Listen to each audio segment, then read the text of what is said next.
people. It is Thursday, the 24th of July. Welcome to TDA, the day after your favourite news platform and the home of popular culture as defined by the culture. I am one of your hosts for today, my own royalty. And they call me E-Man, the pro-black activist, TDA producer and news analyst, melanin jam-packed. That is right. And of course, Brent is here. Good morning, beautiful, beautiful people. Good morning, TDA family.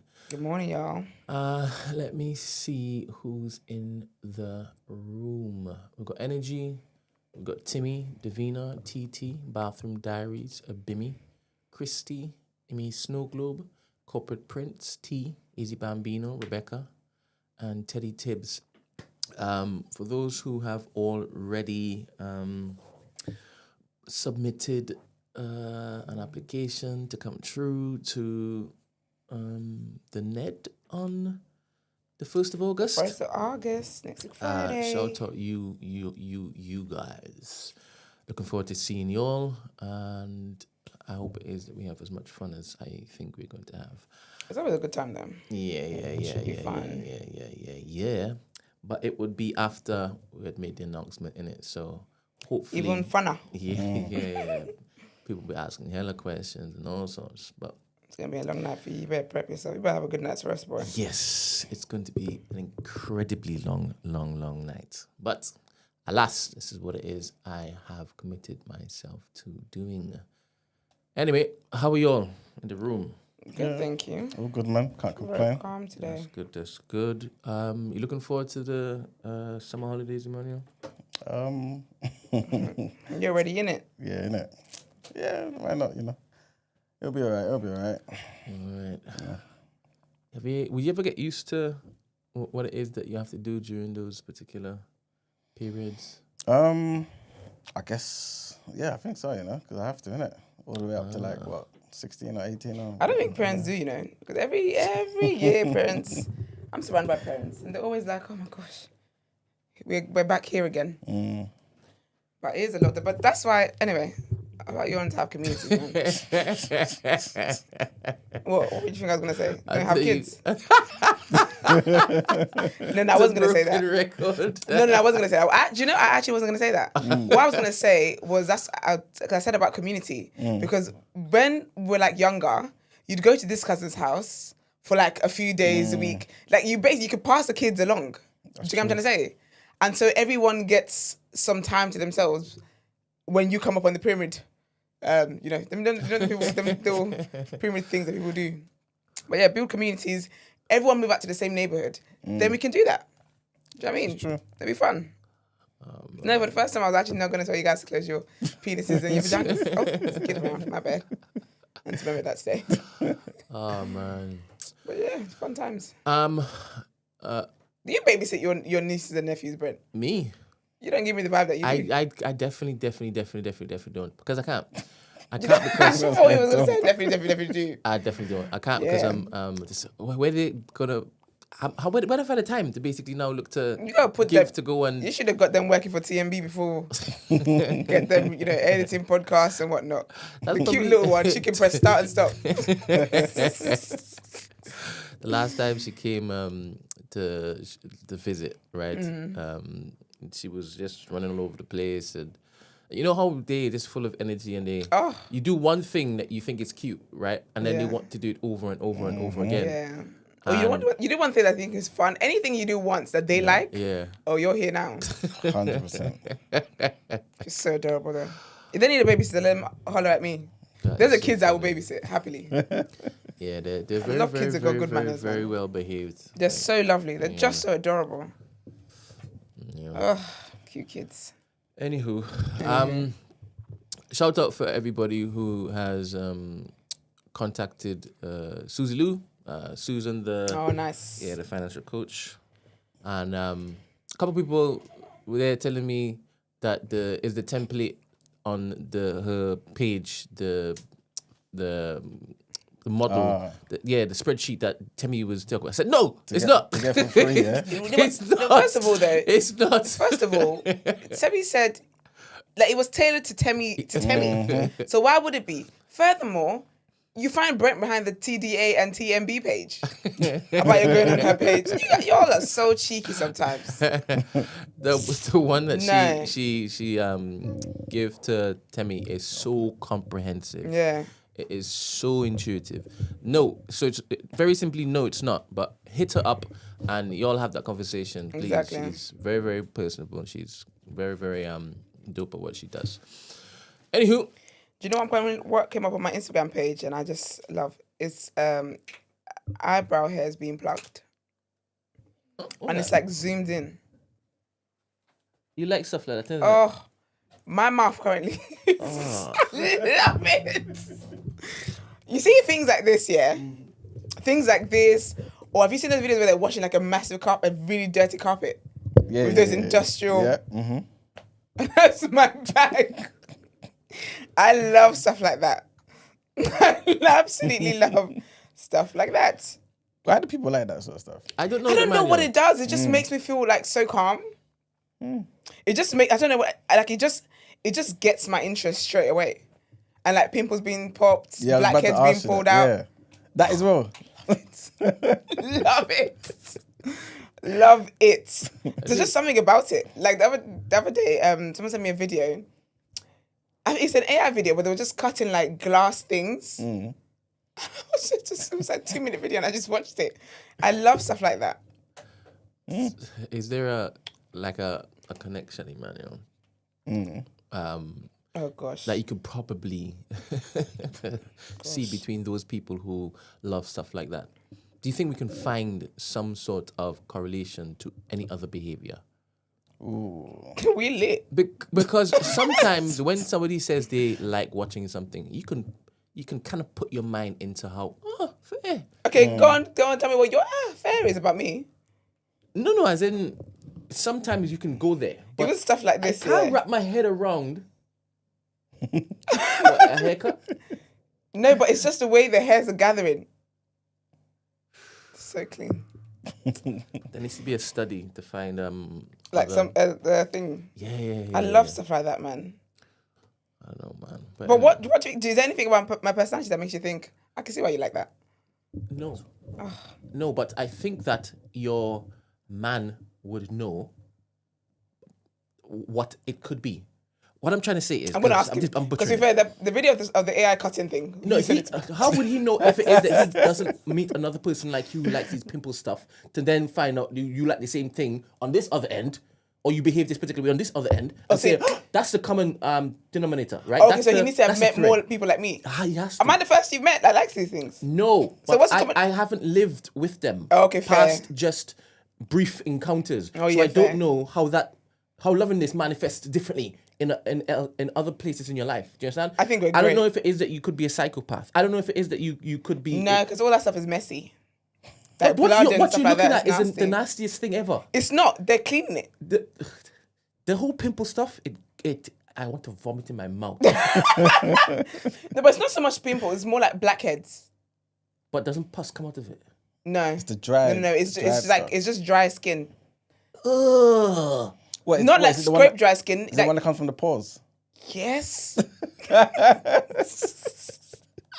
Love them. Yeah. So it's like, it's a blackhead and then it just pops up. And then you just keep doing that and it just keeps going longer. Yeah, and it just, I love it.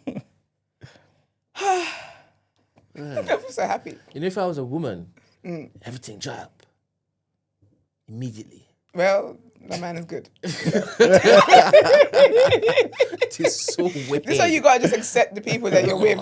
Because it's an enigma. Like, there's always gonna be traits. This is why I bring to the table. It's starting. That's disgusting. Snowstorm loves Not from those. Not from soothing. Snowstorm. You see what I'm saying, Not Emmanuel? from Snowstorm. You see? This is what I'm saying. I would never call my white man an I'm N-word. just saying, but you know, There's no correlation between me and Snowstorm. I'm just saying, Esther. Other than I like the snow is pretty. Rebecca also loves them. Big up Rebecca though. All the time. If I like Rebecca. I big up Rebecca for different reasons. Rebecca's the one who rattled Emmanuel, right? Always gonna be a legend She for will that. always be a legend in Always my be a legend. Always be a legend. my story. Always the hero in our story. To be fair, yeah, okay. Rebecca, I like Rebecca though, to be fair. Yes. What's Snowstorm's actual name? Maybe it's a biblical name. We got Esther, Rebecca. Ah. I mean, maybe that's it. I know actually, but obviously I won't say it just in case. Is it like Margaret? No. Mary? No. Fair. Davina loves it too. JW loves it too. Who else loves it? Let me see with the men. Any men? Any No, men? Going, gone? No. Yeah, no men like that, man. I just love the videos, man. There's just something about the videos. I don't know what it is. I just love it. Ugh, it's great. Make up all the pimple poppers. Actually, don't pop your pimples though. It will scar and it will give you all these things. That's why I like on other people's faces. It'll never be my face. So what, it scars it? Yeah, so if you pop a spot, it scars it because Okay. you're basically causing your skin. You're causing trauma to your skin. That's why you should use those spot pop things. It's like a dot thing. The one I actually use is called dots for spots. I think dots something, and it basically what it does. It's like a little circle thing, and then it sucks out the impurities of your spot, so it can help clear your spot. But that's only if it's ready, though, isn't it? Or can it do it? Sometimes it depends. Because sometimes we think it's not ready, but it might actually be. And I think sometimes it's helped it just get ripe. Okay, I get you. Yeah. But How did you come to find out I like these things. Snowstorm's name? No. oh, what is it? Oh, Snowstorm's name. I wouldn't know what it is actually. I feel like when she first joined, her name, she had a said name it. there. I could be wrong though. I feel like if you say it, I probably would know it. What did it say when she first joined?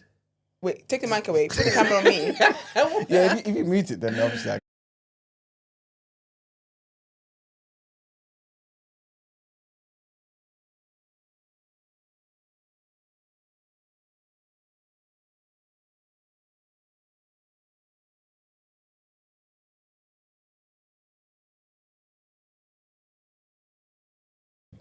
Actually, yeah, you're right. That was her. She didn't try to hide it. When? What are you talking about? When?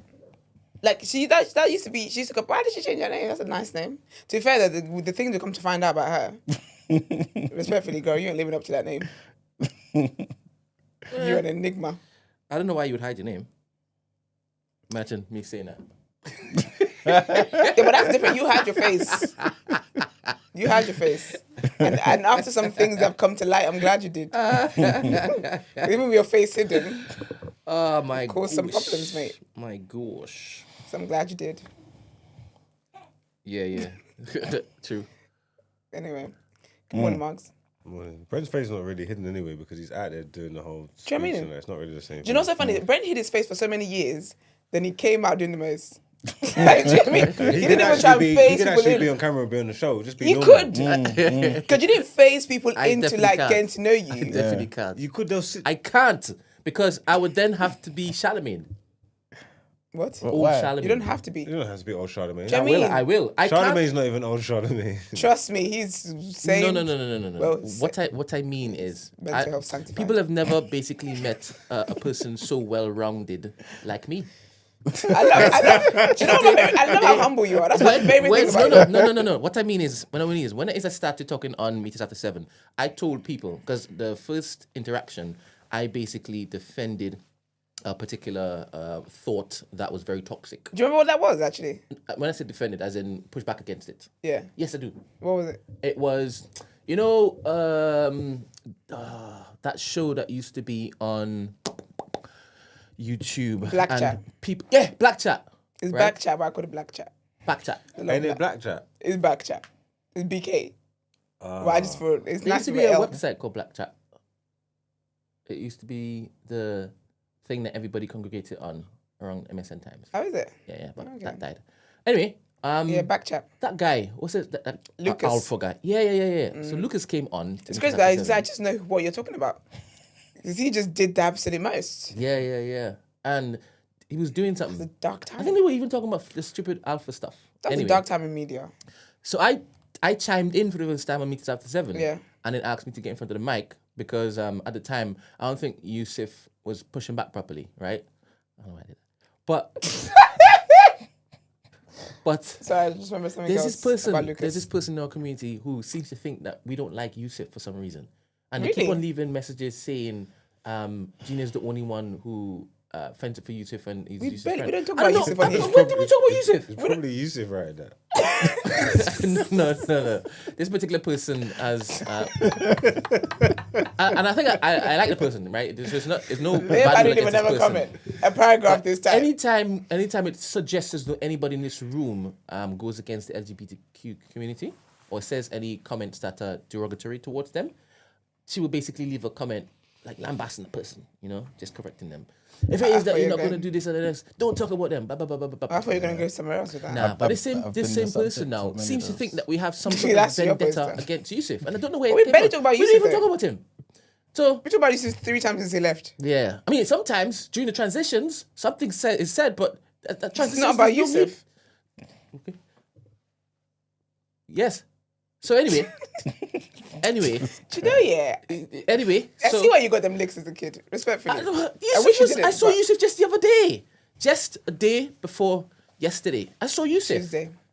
Yes. Nice. So Big up for Yusuf you, though, anyway. for you who think that I don't spend time with Yusuf, I spend time with Yusuf. Use Hive.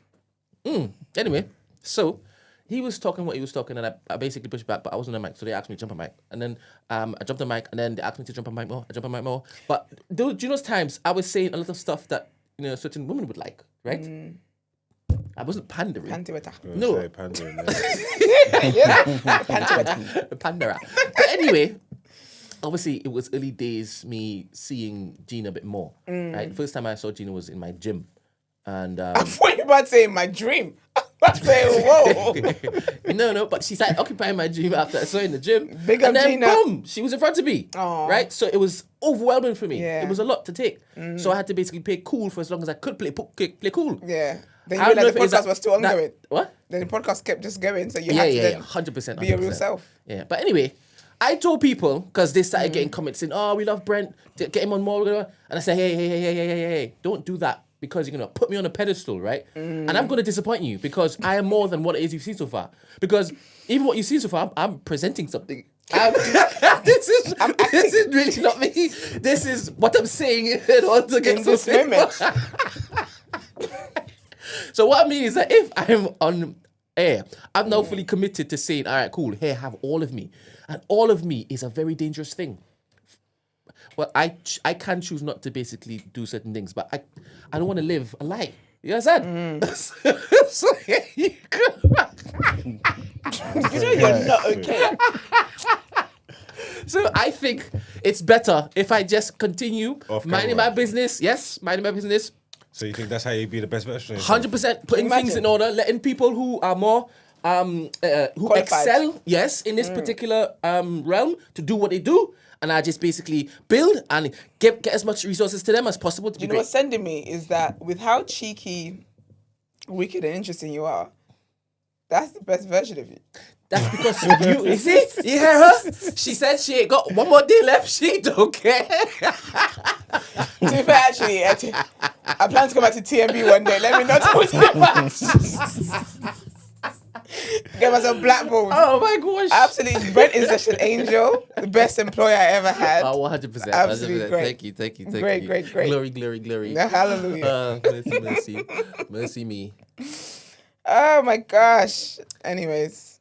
So let us start the show. Please. Let's buzz through the headlines nicely. I got something to show you people. Oh, we got a video.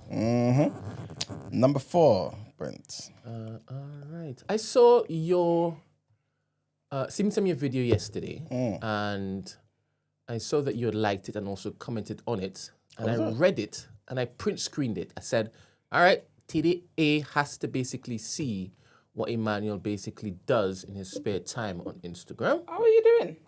You will see. Who knows? You will see. But it's right, up, You posted it's it. right up your street. I don't even know what it is. You don't recall. Which video you want me to press? Number 4. Number 4. Do you ever update these or you just keep it here? No, they're updated, man. Are all of them are new? No, I might leave 2 or 3 for another day, innit? No, I said when we finished watching it. Oh, do you, Oh, do you yeah, delete them? yeah. I tend to, yeah. All right, okay. All right, this is the video you want us to watch? Well, I can't see. What was it? James O'Brien? Yes? Yeah, just the first part of it, yeah. All right. Auntie Shola. which is why I'm going to read out this from Chris. I do think it's worth saying that these warped views are not just an Israeli problem. My wife was brought up Jewish, and at Shabbat school in a leafy Hertfordshire town, she was taught that one Jewish life is worth thousands of Arab lives, and that Arabs are cockroaches to be crushed. Whilst young children are being taught such hatred and dehumanization, undoubtedly on both sides, as Chris points out, then they will always be able to justify death and cruelty, and it does indeed start young. But there is a danger, perhaps, that we only ever hear one side of the dehumanization and propaganda processes. This is hilarious. So British Zionist Jews are throwing their toys out of their prams, demanding that James O'Brien be taken off air for what you just heard him read out. Because blood libel, anti-Semitism, and their feelings are hurt. Now James has apologized for whatever reason.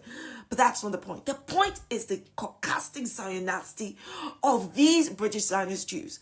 To say to us that it would be blood libel and anti-Semitic to think, say, or observe that Jewish children are being taught that one Jewish life is more important than 1,000 Arabs. Because I'm thinking, are you mad?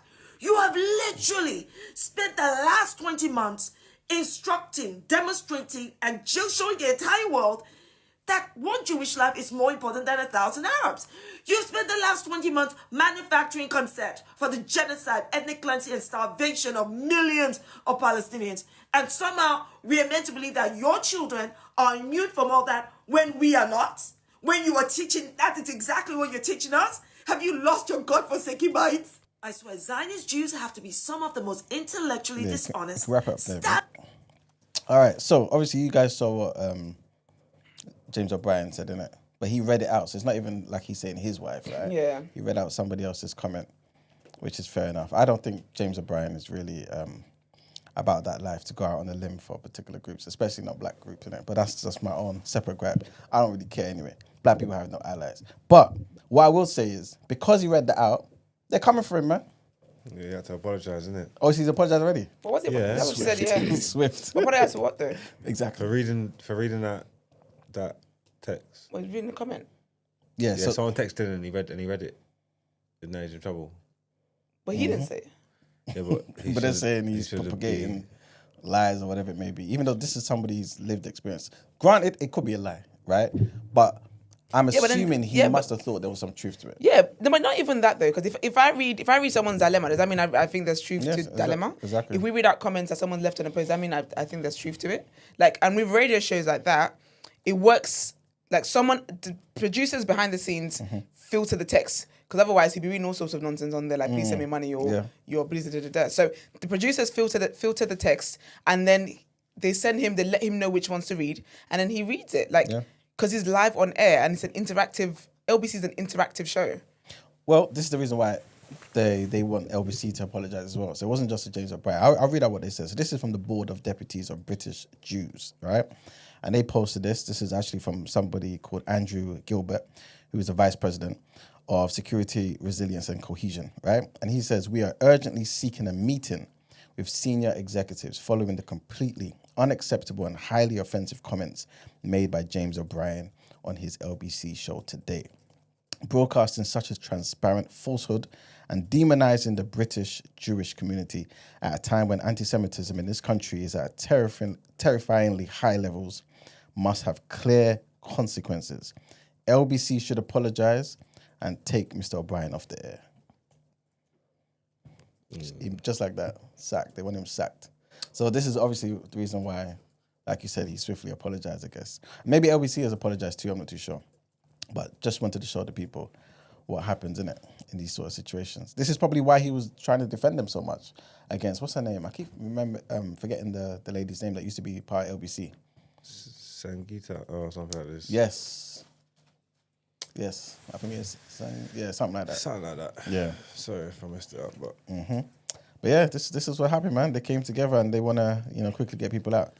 So anyway, this is just for us to see what is going on, and also hopefully to get the brain working and so what we need to be doing. So that when he says the nonsense he said yesterday or 2 days ago against Diane Abbott, we also should be sending something to LBC to ask them to apologise and get this guy off the air too. You know what I'm saying? But that's just that.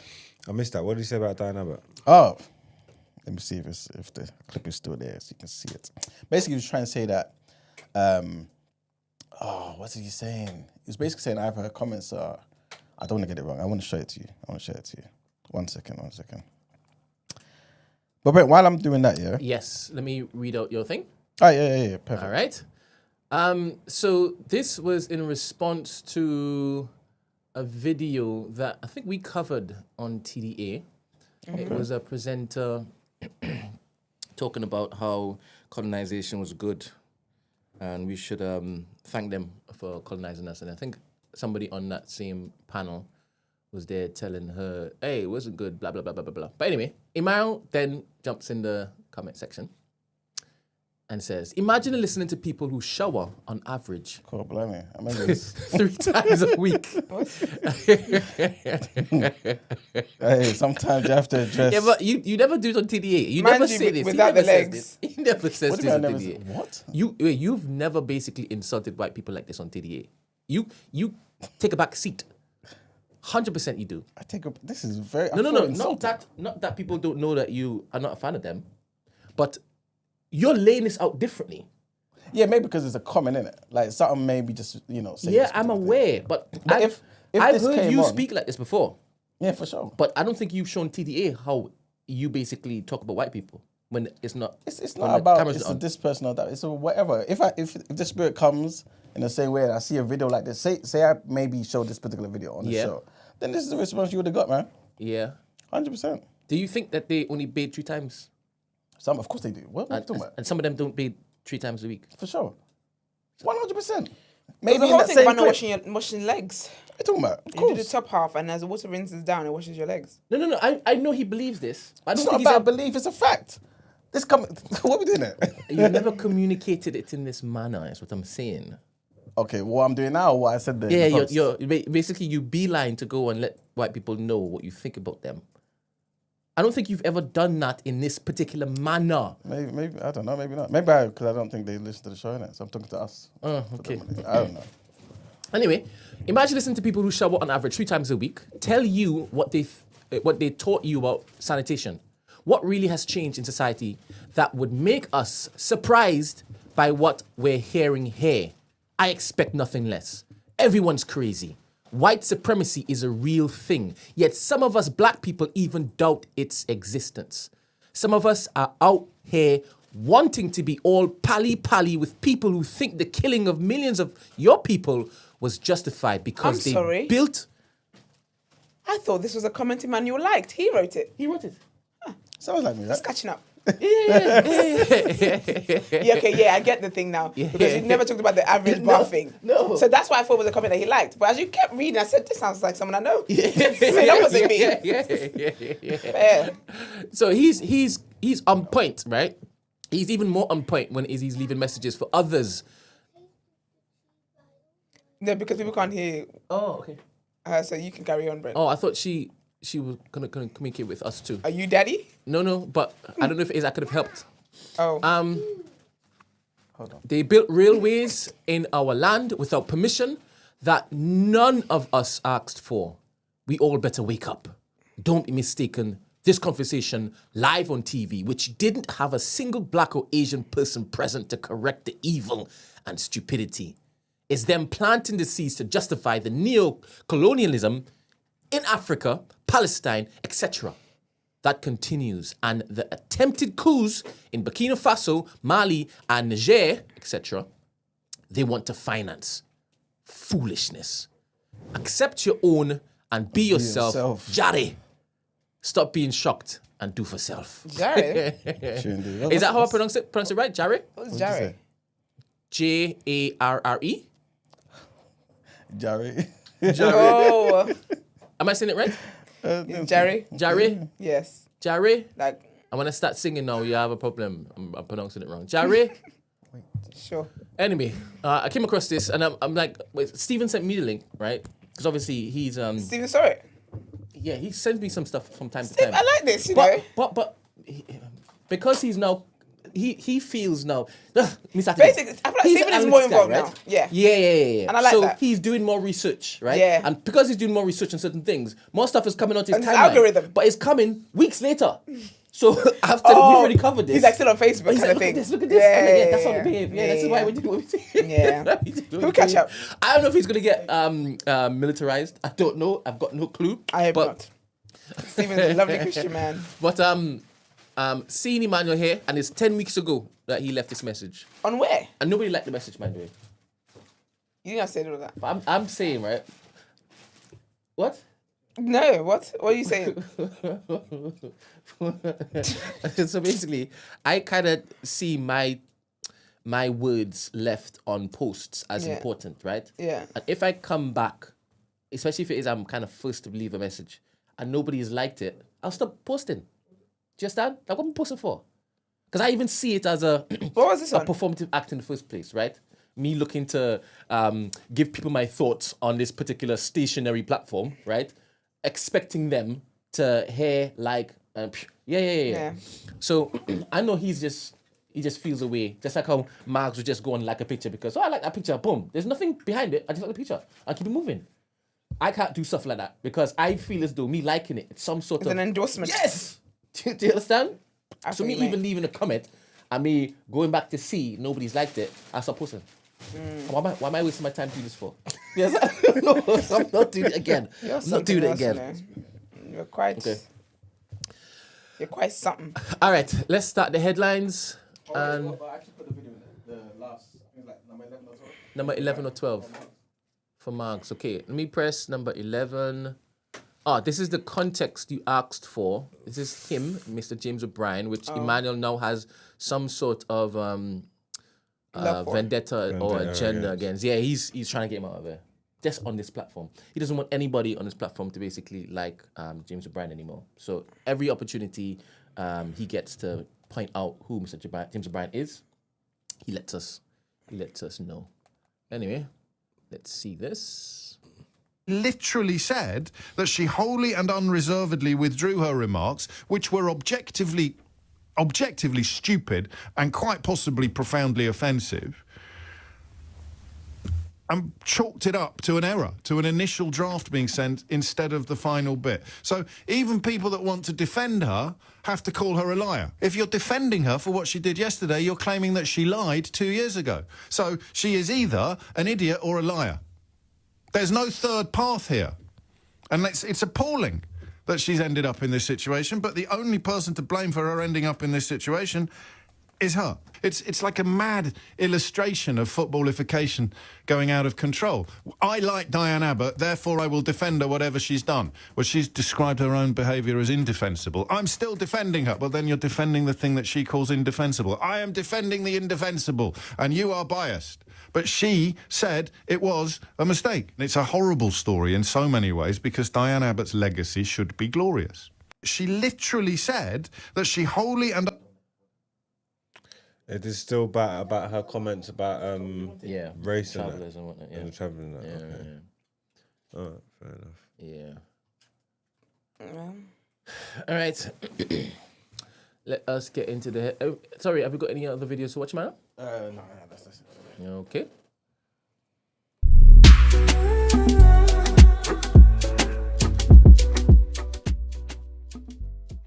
One second, people. All right. The first headline is Essex Police Chief refuses to resign over migrant protest escort. The Chief Constable of Essex Police said he will not resign amid criticism of his force's handling of protests outside a migrant hotel. Ben Julian Harrington rejected calls from Nigel Farage, the leader of Reform UK, for him to stand down. He told a press conference Wednesday afternoon, "No, I am not resigning. I am not going to do that. This is not about me. This is about the communities of Essex." He added, "The issue is not about my resignation. The issue is about an effective police operation that keeps the communities of Epping safe." Essex Police admitted overnight that it had escorted pro-migrant protesters to the Bell Hotel in Epping. It had initially denied that it had brought activists from the group Stand Up to Racism to the site and claims by anti-migrant protesters that arrival of counter-demonstrators sparked violence on July 17th. It backtracked after being shown footage of the protesters being escorted by officers from a nearby station to the hotel. Mr. Harrington rejected the suggestion that his officers had given a higher level of protection to pro-migrant protesters. All right, so our second headline, the Home Office has said that the location of hotels housing asylum seekers will be shared with food delivery companies as part of a crackdown on illegal working. The agreement with Deliveroo, Just Eat and Uber Eats enables the firms to identify behaviour which indicates legal working, such as an account spending a lot of time near one of the hotels. The measure is also aimed at stopping delivery drivers sharing their accounts with migrants who do not have the right to work in the UK. Asylum seekers are not allowed to work for the first 12 months of being in the UK or until their asylum application is approved. But concerns have been raised that some migrants in the hotels have been earning money on the apps. Next headline, I can leave because that is in the word on road. But what I will say is gang leaders and small boat suppliers are amongst the first 25 targets to have their UK assets frozen in an effort to combat migrants crossing the channel. The suspected criminals are also banned from travelling to the UK after they were the first to be hit by a wave of new sanctions targeting people smuggling. The list includes Albanian Bleda Lala, linked to smuggling migrants from Belgium, and Alan Basil, who's a former police translator now said to be running a people trafficking network from Serbia. Foreign Secretary David Lammy described the move as a landmark moment, but experts said that the impact was likely to be limited given the scale of smuggling networks. UK investigators can now seize the British assets of sanctioned individuals and groups, while firms in Britain must cut any financial ties with them. Next headline, and data released by the ONS, the Office for National Statistics, show that 33.7% of men aged 20 to 34 lived with parents in 2024, compared with less than a quarter of women the same age. In total, the number of young people aged 20 to 34 living with their parents has risen by 10% over the last decade, from 3.3 million in 2014 to 3.6 million in 2024. The data also showed a rise in the number of people living alone in the UK in the past decade has been driven by an increase in older people aged over 65. In 2024, there was an estimated 4.3 million people aged over 65 living alone, up from 3.5 million in 2014. The increase means that half of all people living alone in the UK were aged 65 years or over in 2024.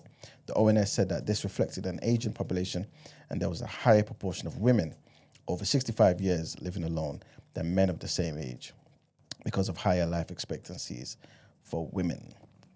And our last headline, trigger warning on this one, people. Trigger warning, a woman in her 40s and 2 children, 1 boy and 1 girl, have been killed in a shooting in County Fermanagh. BBC News Northern Ireland understands that the victims of the gun attack in Maguire's Bridge were a mother and her 2 children. A man who was a member of the same household is being treated for serious injuries at the Royal Victoria Hospital in Belfast. The district police commander told the reporters that the investigation was at an early stage, but suspected triple murder and attempted suicide would be one line of inquiry, Sad news, man. And that's it for the headlines. Time to pay them bills. Before we move on, can you ever remember a time in our lives where we weren't speaking? Who, me and you? Yeah. Where did that question come from? You know what I mean? I don't know. D says, oh, that's not D, that's C. This is D. I was that's Noble. Okay, D. Do you remember when Brent said him and Eman stopped speaking for a while they were younger? I feel it overstand now. Eman needed a break. Otherwise, Brent is unruly.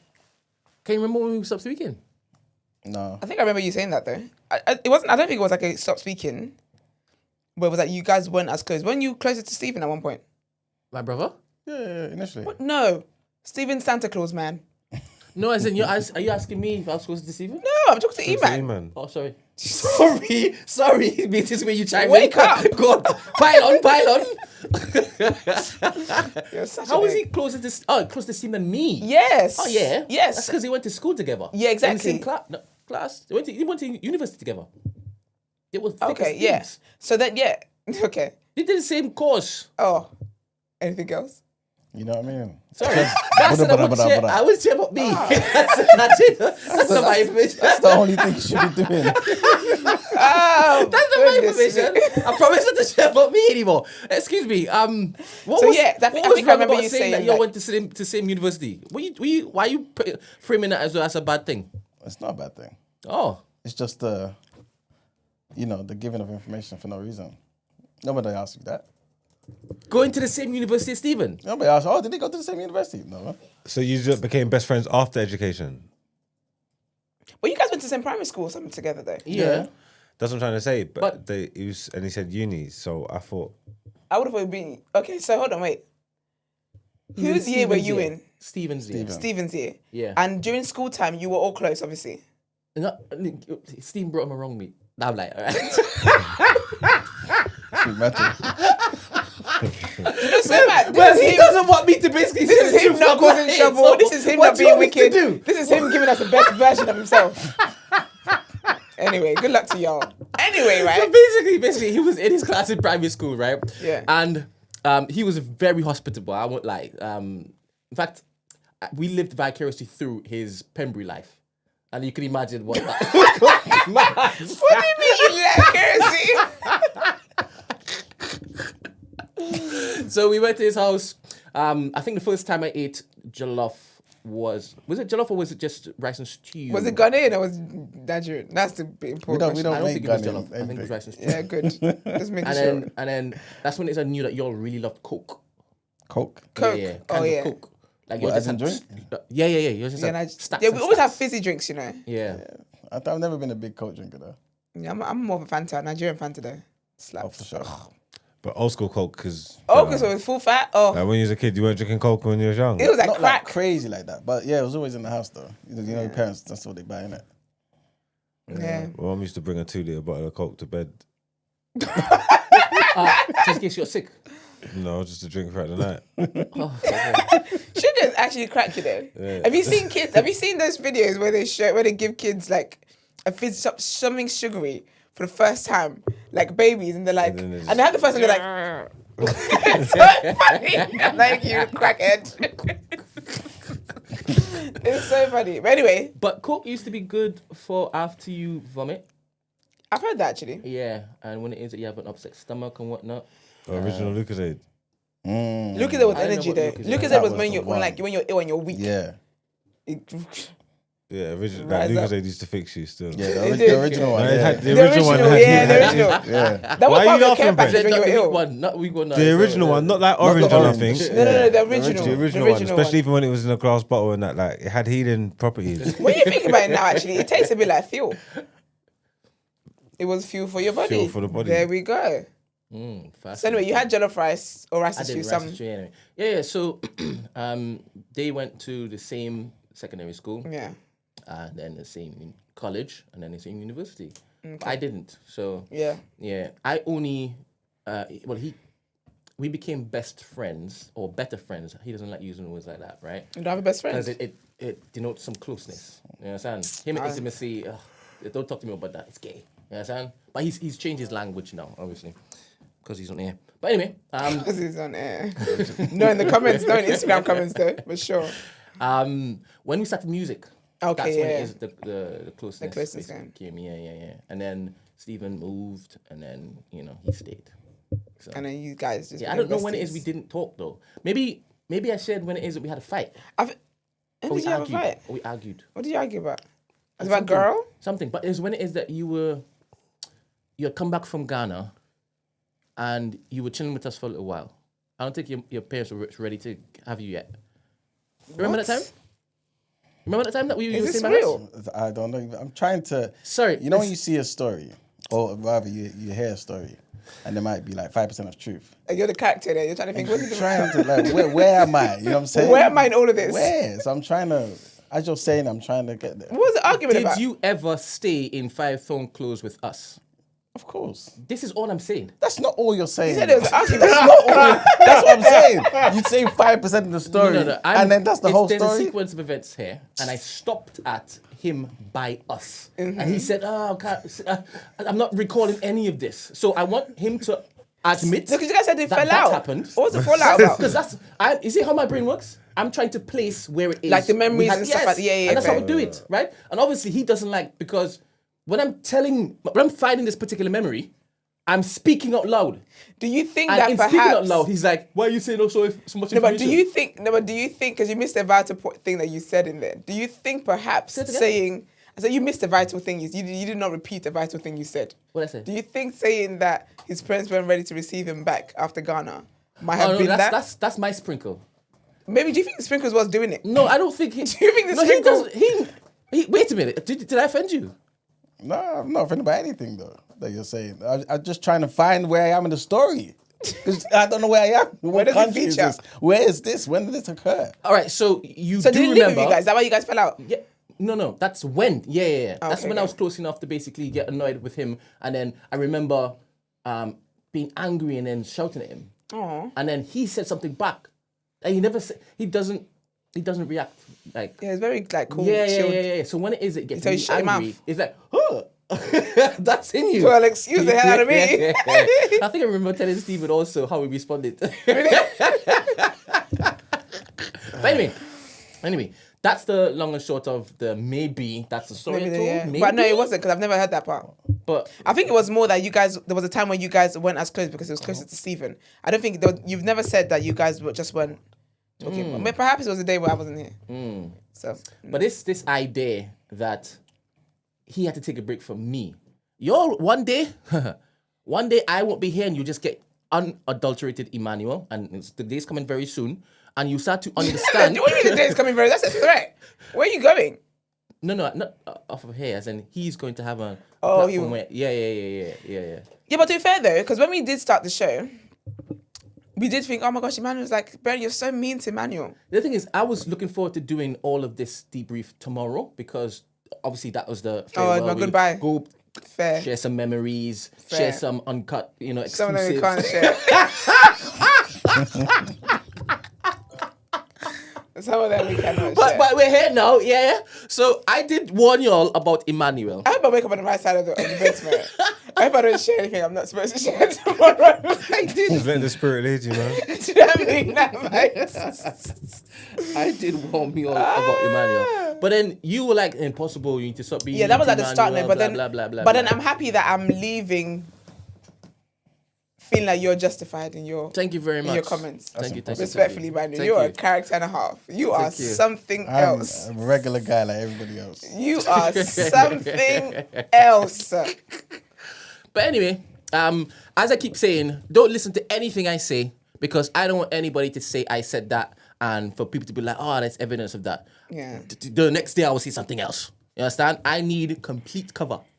Complete cover. So call me a liar, think of me as a liar. Let that run. Let that Another label sharer. stick. Let that label stick. Anywho, let's get into what you're saying. Yes.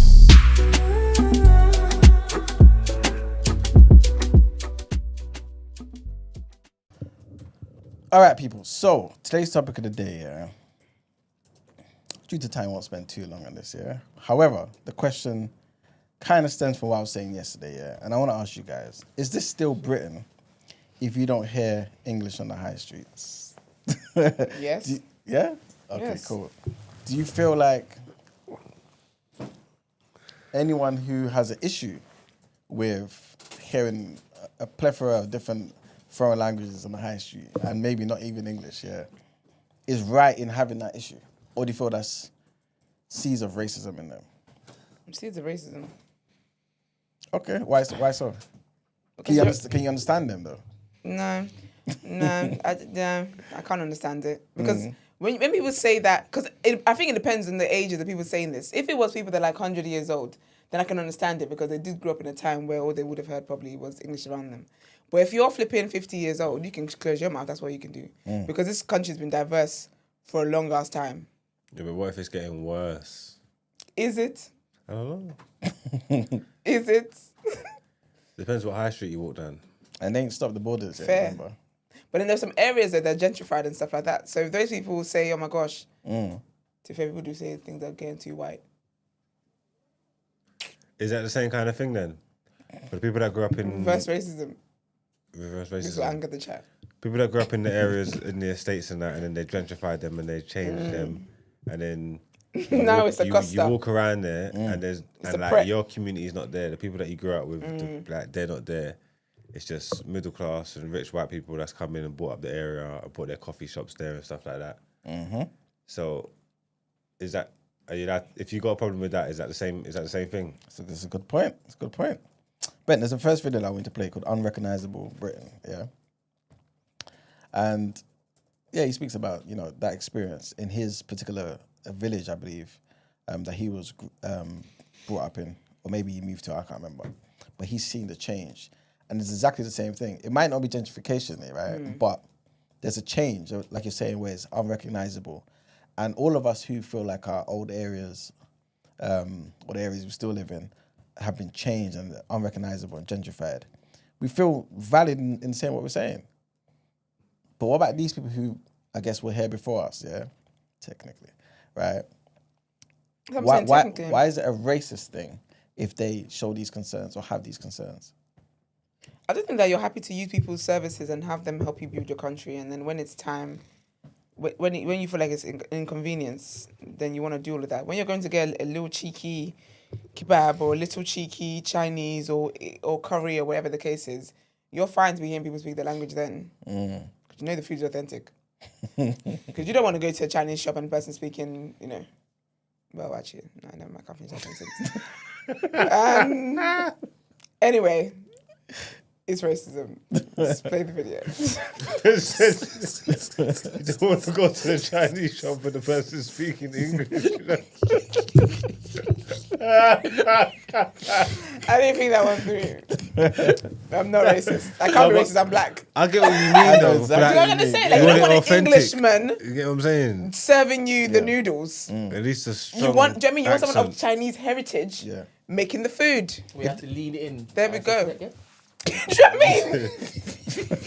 If you don't say what you say, boss, during your order, you know it's not authentic. So you know, if I scrap it, don't worry, I don't think It is unrecognisable. I happen to live in a town where that has happened. Like, it really has happened. And then it is brought to life. You see that. We walk out of the street, there is nobody speaking English for... Where's this? Well, in Bristol. Speaking, I'm from Somerset. I used to spend a lot of time in Bristol. Yeah. I've never been on the street. Well, you told me before you were there 15 years ago. I said to you the demographics have changed. Yeah, but that's what immigration has done. I've never been where no one's speaking English. Why do you care? So, I mean, to me, if I hear somebody not speaking English, my first thought is, I wonder what language that is. It's not, I want this person out of my country. Right, but what about when you see the English in loads of towns around Spain just chatting English, doing their thing, not adapting to the Spanish culture? The Spanish want them out. It is unrecognisable.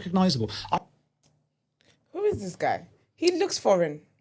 I think he's Jewish. He doesn't look English.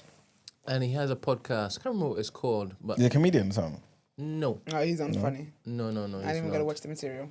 And he used to be a journalist also, I believe. And He went doesn't into look English. podcasting. He's Jewish. No. Can't you be English and Jewish, Brent?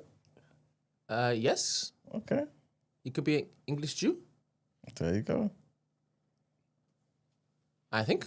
Can you? For sure. Oh, okay. Just like you can, I'm a British Jew, for example. And Yeah, what? Never mind. that's why I feel very offended at certain things. James O'Brien got to go. Anyway. Any excuse. But yeah, does he have a point though? No, man, he's just sharp. I've been in my town for how many years? and How I've can walked you down the walk street, on I don't any understand. streets? I Because think he has a point. I'm going to take the stance where I think he has a point. I'm don't have to arguing do that this. point. I do. It's your second to last day. So Fair, let's make it fun. I'm going to flip it. Go We on. go to Abuja. Go, yeah. And we see all these whites.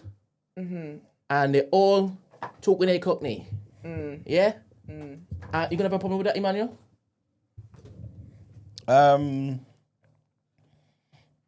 To some degree, but like how many though? Why though? How many? Because in my head I'm thinking like, You're chiming in at the perfect times. in my head I'm Why? thinking why to some degree are you hearing it? I need to know the motivations. The butchers, there's been the white man like when A they got butcher, into the not butchers. Didn't he say to the butchers? He said, No, he said a butcher in Abuja, Nigeria. Oh, and they're all talking said Cockney. the I was butchers. going crazy. The butchers is fine. What's up? So You say the Nigerian city. Yeah. keep it in England, please. Keep it English, please. Can you imagine? I thought because you've been to Kenya, you would know a butcher by now. You get me? You're not well travelled. You've been to. No, because I thought we were talking about gentrification. Did you go to I thought you Gambia? was putting him in different scenarios where. You're He right. knew what I meant. No. He knew what I meant. So you think all African countries are the same? It's a lot of racism in here.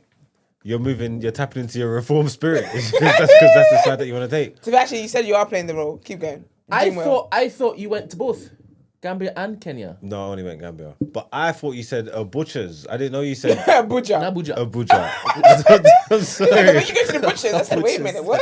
No, because I was thinking, why would you have a problem with that? Ain't like the butcher's like a white man thing. That's what I was. That's what I was thinking. You know what meat you sell in That's so in funny. the butchers over there? Huh? Huh?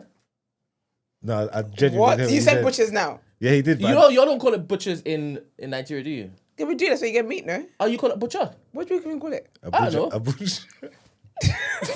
You call it butchers. Everybody's racist. Cut the cameras. Just move on. Everybody's racist. This is I think in ridiculous. Trinidad we call it a meat market or something. But you call it a butcher.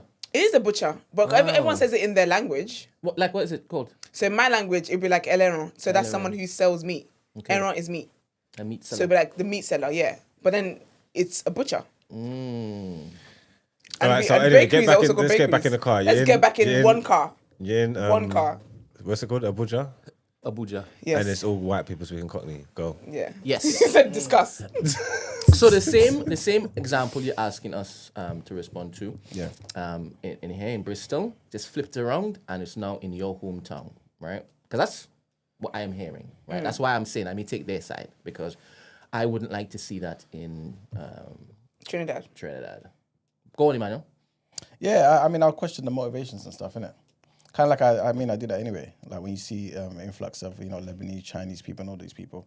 Because a lot of the time, they are kind of, let me not say a lot of the time, but sometimes they're exploiting the people in some capacity, innit? Like, if they're just taking advantage of opportunities. Cheap labour and all that kind of stuff. Yeah, you know what I'm saying? Like, but if it's like genuine opportunities to bring in certain things to their community, with their businesses and whatever it may be, and we see value in working with them or buying, certain things, patronizing them, there's nothing wrong with that. But I think if there's something that's, I don't know, there's a systematic method of them coming in to try and take over particular things. Taking and our take jobs. and take advantage of the corruption in the government, right? So that they can then have certain things forever, right? Like buy up the land pretty much. Then you have an issue. It's just neo-colonialism. You know what I'm saying? Britain doesn't have that risk. You know what I'm saying? At least I don't think so. How about So Yoruba it's land? different. Yeah, that's pretty much what I was thinking about. Okay, so you wouldn't mind basically. If people come there, like the world belongs to human beings, man. You know what I'm saying? Alright, Like, okay. you should be able to do certain things, but there's a law of a land, and whatever the law of the land is, should be respected. There's cultures there; it should be respected. If the people have a problem with it, then you listen to what the people are saying. You know what I'm Alright. saying? The reason why I don't believe what that guy is saying is because he's not even saying that it's one particular culture that he walked down the street and they're all from the same culture. How does that work? That's impossible. If people are speaking different languages and they're not speaking English, like how does that realistically work in a country that is still, whose primary language is still English? People come here and have to learn English. They have to, whether they speak the English well, with broken English, whatever the case is, they still have to speak a form of English to get by. Do you know what I'm trying to say? So realistically, he said he walked down the street and nobody was speaking English. Well, where were these people from then? Because obviously we know that there's certain areas where there's more cultures than others. So that makes sense. Fair enough. Ain't that part of what he's saying then? The British culture that he wants people to the same thing that you're saying, that there's a law of the land and there's a culture that has to be respected and whatnot. Ain't them white man saying the same thing on their side? Yeah, but this is why I understand it. This is why when we have these conversations about race and our people, I understand because I know how I would be back home. You know what I'm saying? But I also understand that the history is different though. Like we were invited here. They came and took and stole from us there. Do you know what I'm saying? So if when a you thief say is coming back to your home, but you're gonna but treat them different. But obviously the people are not the regime. Like, you know what I'm trying to say? They're not the ones. They're not the ones with the power. They're not the ones that made the decision. But they You know what I'm use it. saying? But those people benefit from it and they use it. Look at the Yeah, South no, Africans. cool. But I'm saying the government made the decision to bring people over, and then the public had to deal with it. If that makes sense, the public had to deal with it. So yeah, everybody's gonna turn around and say, yeah, they invited us here, but it's like, who's the they that you're talking about? Your people. Yeah, but the people didn't. Yeah, but to some People degree, didn't. The government did. But then you were happy though when they were helping you win the wars. Exactly. And And you you were happy elected when the helping you government. build your hospitals and all that stuff. Like, why didn't you fight for them to be taken out then?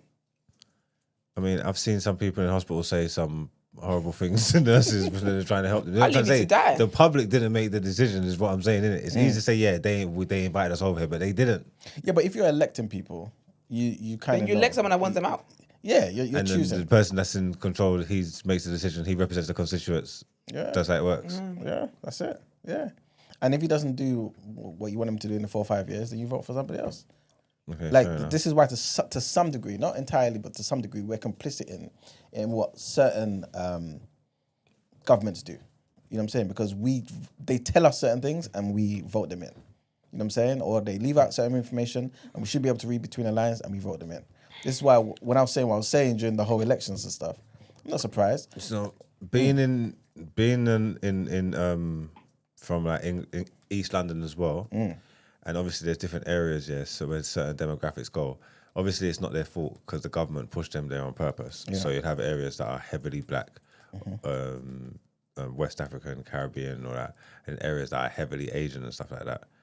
So what you're saying is, have you been in the area before that's like heavily Asian and you felt to yourself like, bruh, the impact is because just all the places, the shops, the different languages on the thing and all that. Have you not felt that and thought to yourself, why are you laughing now, Posey? Because I just thought Tower Hamlets. see, so have you not been there and felt not overwhelmed, if that makes sense, but felt like, even though it's not their fault because the government pushed them there, they didn't get there by accident. Yeah. And then it's not their fault for building up their infrastructure around them and buying up the shops and moving their families in and whatnot. But have you ever not been through with them areas and felt to yourself, I'm not in England anymore, but I've never thought that. I've always, I understand what you're saying. I thought to myself, oh, yeah, this belongs to Asian people. Like, this is theirs. You know what I'm saying? But I've never thought that's a bad thing. You know what I'm saying? I just thought, oh, yeah, they were wise enough to do something with the area that they were given. You know what I'm saying? Whether they're renting or buying, it just looks like it belongs to them. They feel at home here. And I think every sensible culture or group of people that move to another place tend to do that. It happens everywhere. America didn't belong to white people. You know what I'm saying? They went there. Yes, they did it by various different means. But you make your home in a new land. You know what I'm saying? And that's just what happens. But yeah, I don't know. It's just one of those things, man. I just think I understand where they're coming from, but in the second clip, you're gonna understand why it seems kind of silly because this other guy makes a good point. Because obviously, as I already mentioned about the fact that a lot of us are here because we were invited here. You know what I'm saying? Our families were invited here. A lot of us are here because obviously you colonized and took resources from here. You know what I'm saying? Every now and again you hear about how they're borrowing back something back to our museums back home, right? So we already know what the relationship. So I think it's different if they were to come to us. You know what I'm saying? Like I said, if a thief came to your house, you know he's a thief. You're not going to treat him the same way as somebody else you've never seen before who wants to come in for genuine shelter. You know what I'm saying? Even if the thief is coming for shelter, you might think, no, you're going to come in and steal my couch. You know what I'm saying? Like, it's a different relationship. And yeah, but bringing it back to just the UK,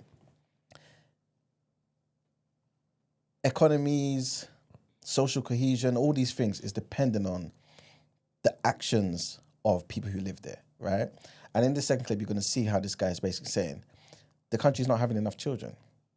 And yet we want to sustain the quality of life we have.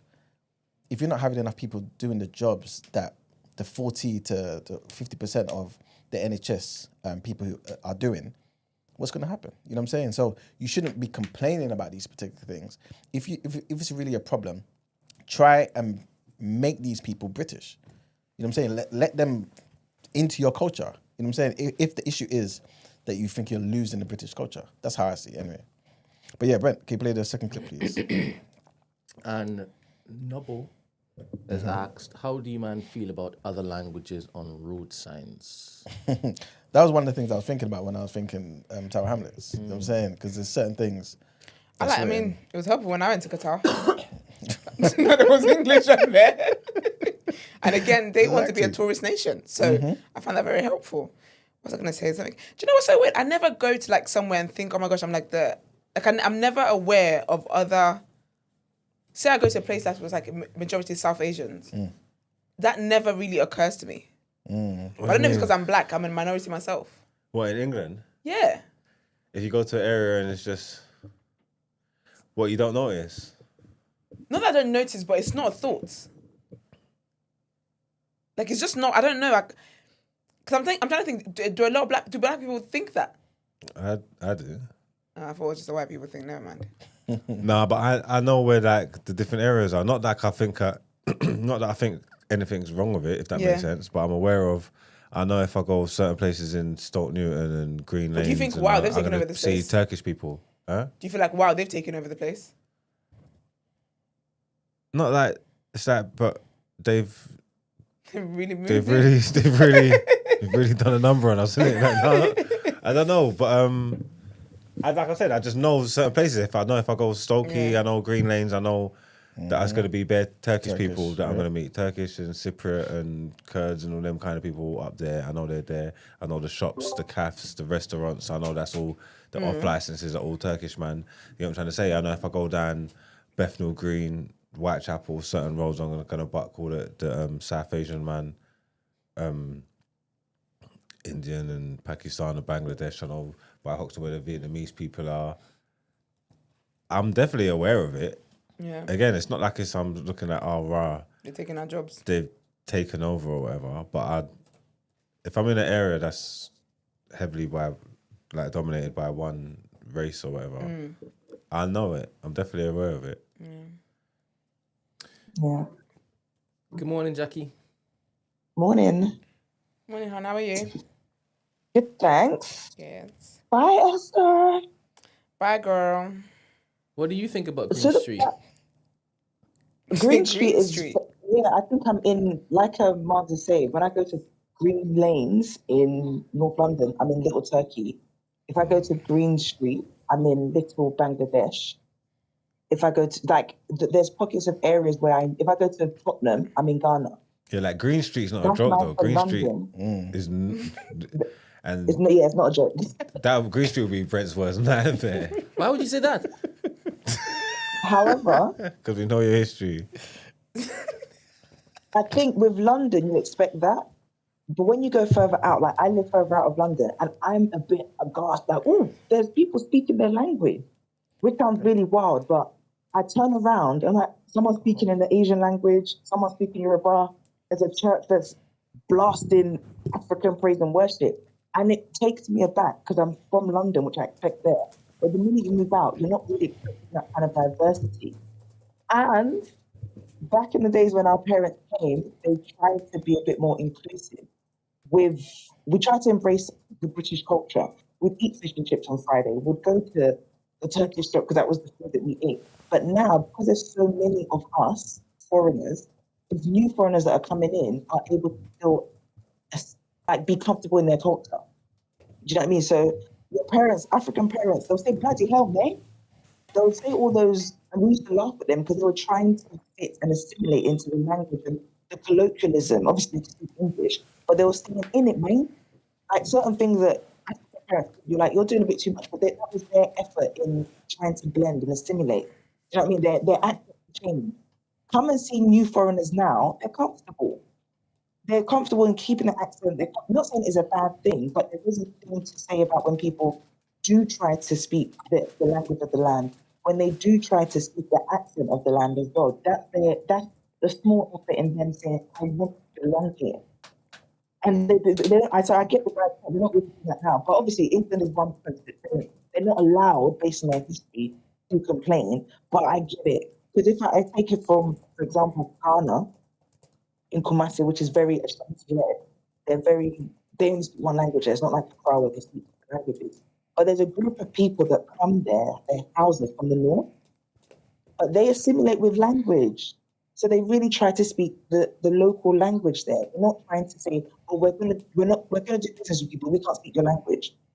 That's what even though they can speak it, that's what you find nowadays outside, obviously in their jobs, they were going to speak English.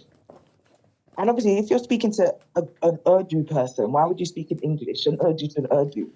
But you can hear it when you go out. So I get that. Yeah. Last time I was in the Royal London Hospital. It's in East London in Whitechapel. I was in the A&E, sitting down in the A&E. I was waiting there in the A&E. I was there for a couple of hours and just seeing that the residents of this A&E. I was saying Nigel Farage would lose his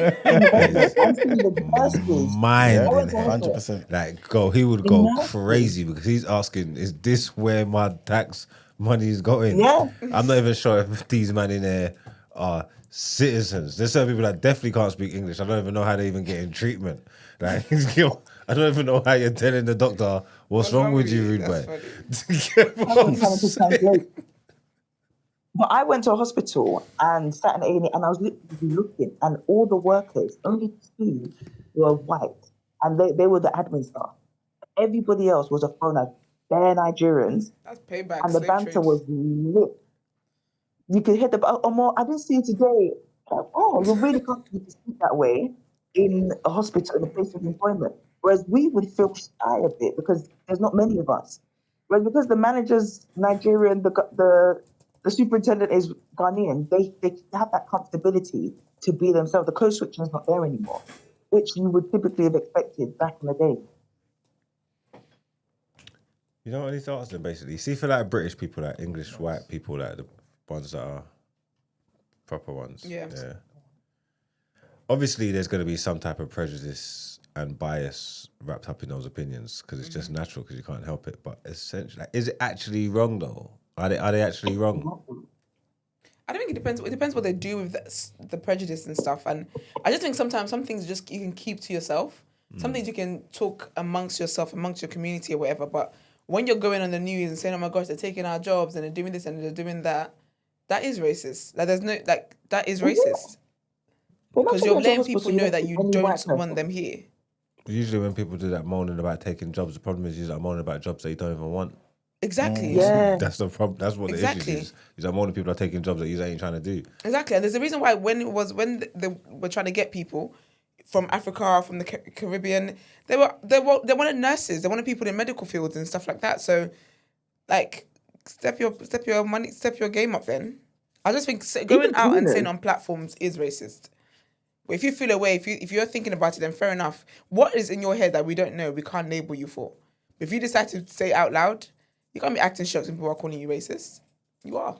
But isn't that the problem where they didn't realise that the root cause of it is because they're not having kids? So now they realise, before it was like, you guys come in and take our job. But we're only taking the job because you're not doing it. There's not enough of you.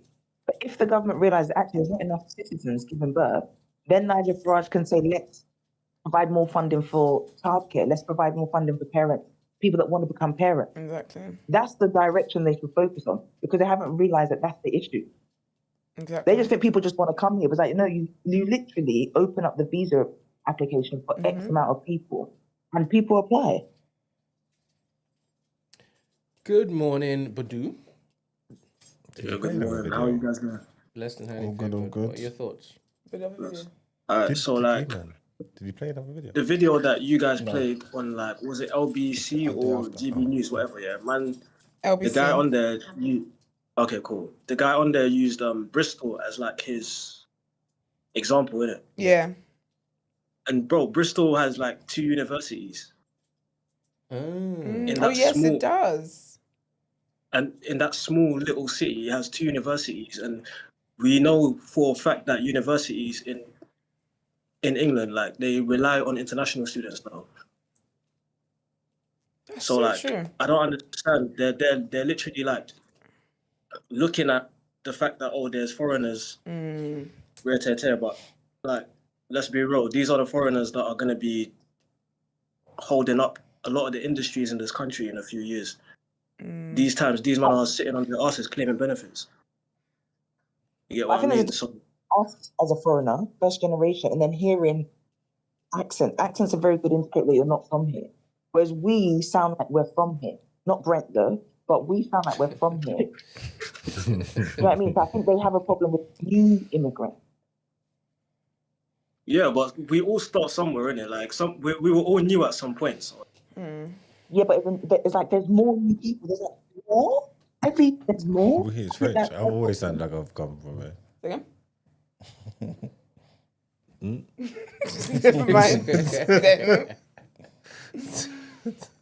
Bro, like I just don't like the hypocrisy of these people, because in Gambia, for example, where I'm from, bro, we see these white tourists coming in, and they're chatting to like 15, 16-year-old girl in Gambia. Yeah, we see these women going through menopause, 60, 70-year-old women chatting to 20-year-old man, getting BBC for what reason? You get what I mean? It's crazy in Gambia. Still the way they do with them. It's mad, bro. Like, and I've seen this live. Oh, like I've seen big man chatting to little girls, bro. It's mad. It's crazy in Gambia. Disgusting. The white man go over there. The white man go over there, get the young black girl. The white woman go over there, get the young black man, and they're about. And it's just like it's a proper pandemic. It's crazy over there. Like you see it everywhere. Like it's mad. It's literally what they go over there for. Pandemic. Basically, it's an opportunity. Like wow, It's literally someone's sex gonna- tourism. That's literally what they call it. I didn't know that the white men were doing that, as well. I thought it was only Yeah, the no. white women. The white men are over there. White women love that. They don't even white trying man to go over to there. Jamaica. Yeah, the white No, women. but he said he didn't know the men was doing it. Yeah, The men the are men over were. there Oh, yeah. normal. Like bare of them. Like Nah, passport bros came along. it's a utopia for them. yeah, I'm passport being real sis. for you. That's crazy. Passport bros. But do you know why? Because it's like it's a Muslim country. In my head, I'm not seeing that they'll be successful with the women. You know what I'm saying? But, Bro, get her outside, bro. wow. Yeah. Women are outside. Trust me. You know what it is, yeah? Because I grew up in East London, yeah? I reckon my experience is a bit different. I grew up, it was super multicultural, like super multicultural. Grew up around white people and that. Like, just like normal. I do things that other men don't do. I'm not a stranger to a pub or going to a cafe. But this is where they'll say grabbing you're a not roast one on of a them. Sunday. I'm not a stranger to none of these things. You get me? So I think But Mark, maybe... that's the whole point. Huh?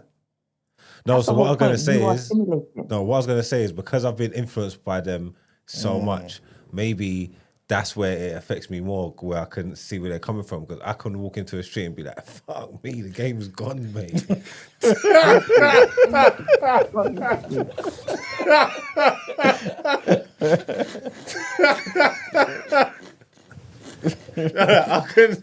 I can see it. Yeah, what I'm saying. Wow. Actually, it's like, Oh my goodness. When I heard a Nigerian church blasting with a mic, Yoruba's God praise and worship, I was like, wow, in outside London, What was you're that, blasting sir? your own language. Like they were promoting their church evangelizing, but they were blasting Yoruba songs. Not even praise and worship English songs, but praise and worship Yoruba songs. It's like, huh? It's a lot for non-black or non-immigrant.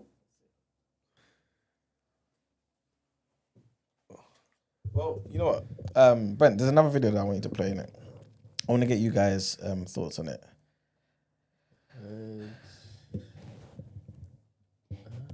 Is it do not complain? Yes. Tell me if you guys agree with what this man's saying. Say you don't want immigration, but you're not prepared to have your own children. If you say you want the country to reflect your values and your tradition and your heritage, but you're not going to have any kids, don't complain. You bring in immigrants to do the jobs that need to be done, and then you complain about ethnic change. If people are sensitive to the ethnic composition of the country, which I think they have every right to be, and if they are resistant to endless mass immigration, which I think they have every right to be, then they have to understand there's a flip side of that, which is a fertility rate which replaces themselves. If you say you don't want immigration, but you're not prepared... What do you guys think, man? Should they shut the hell up and not complain, especially as they're not having no kids to maintain everything in this country? Is that a thing? Are they saying like what white people are not having, or British people are not having enough kids? Europe as a whole. Italy is there in the mud. Them lot ain't doing nothing. You know what I'm saying? Like, how's Japan? They're begging the women to. yeah, there you go. They're actually begging. There's probably a lot of passport bros over there, isn't it? Just active. You know what I'm saying? But yeah, like, I think it's like you need to have basically 2 kids at least, obviously, to maintain, innit? At the moment in Britain, it's 1.9. So yeah, if the immigrants are not coming in, You have 2 kids for what? 2 kids basically to maintain. To replace Yeah, to replace, exactly. That's a better way of saying it. Yeah, to replace the thingy. So is it they're not having kids at all? They're not having kids within their own race. Not having enough. Not having enough kids. Yeah. And what race is this? White race? Yeah. Yeah, national. Yeah. But is that the whole point, though? The narrative in fact, the Marx is shocked. The narrative that they spin with immigrants implies that we need them, we're coming for betterment and greener pastures, as opposed to they've never really highlighted the fact that the UK is dwindling in terms of like reproduction. Yeah. We know about Italy and with the aging population and stuff, but it's never highlighted with England. They spin it, and that's why I think the hate comes from the media. And there's not, oh, you come and take our jobs even. It's like, you need us to put into the pension pot. You need us to be working. You need new people to work. But you can't not have kids. But then if you highlight that problem, you highlight the government's issue with not supporting people that need to have kids. It's expensive to have even 1 child, talk less of 2. Do you know what I mean? So even those little incentives to have kids isn't there. But that's another question on just reproduction and whether they're willing to do that. Yeah. This is it, man. Even Bex in the chat, she said, this is the reason why they're closing the schools. There's not enough kids to occupy these schools. It's crazy. Loads of primary schools have been closing in London. It's crazy. So this is a real reality, man. I didn't know there was an issue with kids. Yeah, I see kids everywhere. All over the place. Do you know what I mean? Those line bikes are getting on my nerves. Getting on my nerves. I didn't know there was a pandemic going on. Like, if you think, like, how many of your friends are having, like, more than 2 kids? Because more than 2 is a crowd. But then that's why we're diminishing. No, but they don't want us to reproduce more than 2 anyway. Yeah, exactly. We need to be having, you know what I mean? Because you can't just be having kids like that. Yeah. More than 2 kids. They don't even make cars for that. You got to go the next number up and fill the seats in. Well, we had it covered before, but then you wanted to start judging the man them, you get me? That's why the man them No, you didn't have it covered. That's not the kind of cover they wanted. How that now you That's not the kind of cussing man for having multiple baby mothers, but they knew what they was doing. They needed the youths. Like, you know what I'm saying? You got 2, 3, you got 3 baby mothers. Then you definitely got. If you got 3 baby mothers, you definitely hit the 2 youth quota. You know what I'm trying to say? You can get 6. You can get 6 out of 1 man. You're doing your part, and you don't shame them now. And then that's it. What a mess. You just messed it up. So yeah, that's the situation, man. But anyway, anything else, guys, you want to add? All right. Thank you very much, Jackie. Thanks, y'all. Thank you very much, Badu. You've been great. See you tomorrow. You have to be here tomorrow. Make sure to be here tomorrow. And also on Monday is when it is that we do the big reveal. Show you guys. Don't want to miss that. Don't want to miss that. Don't want to miss that. Are you gonna do People's Journal today, Emmanuel? No. All right. I've got Word on Road though. Yeah. Lovely, lovely, lovely. Let's get into Word on Road.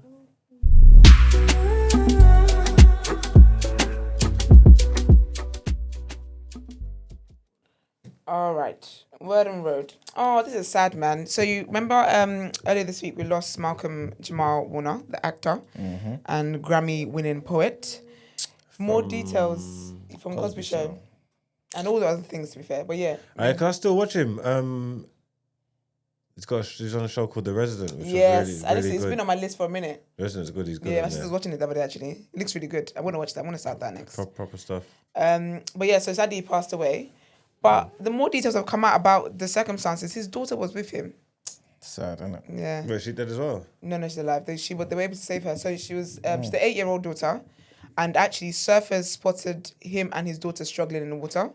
So one of them was able to put the daughter on his board and get her.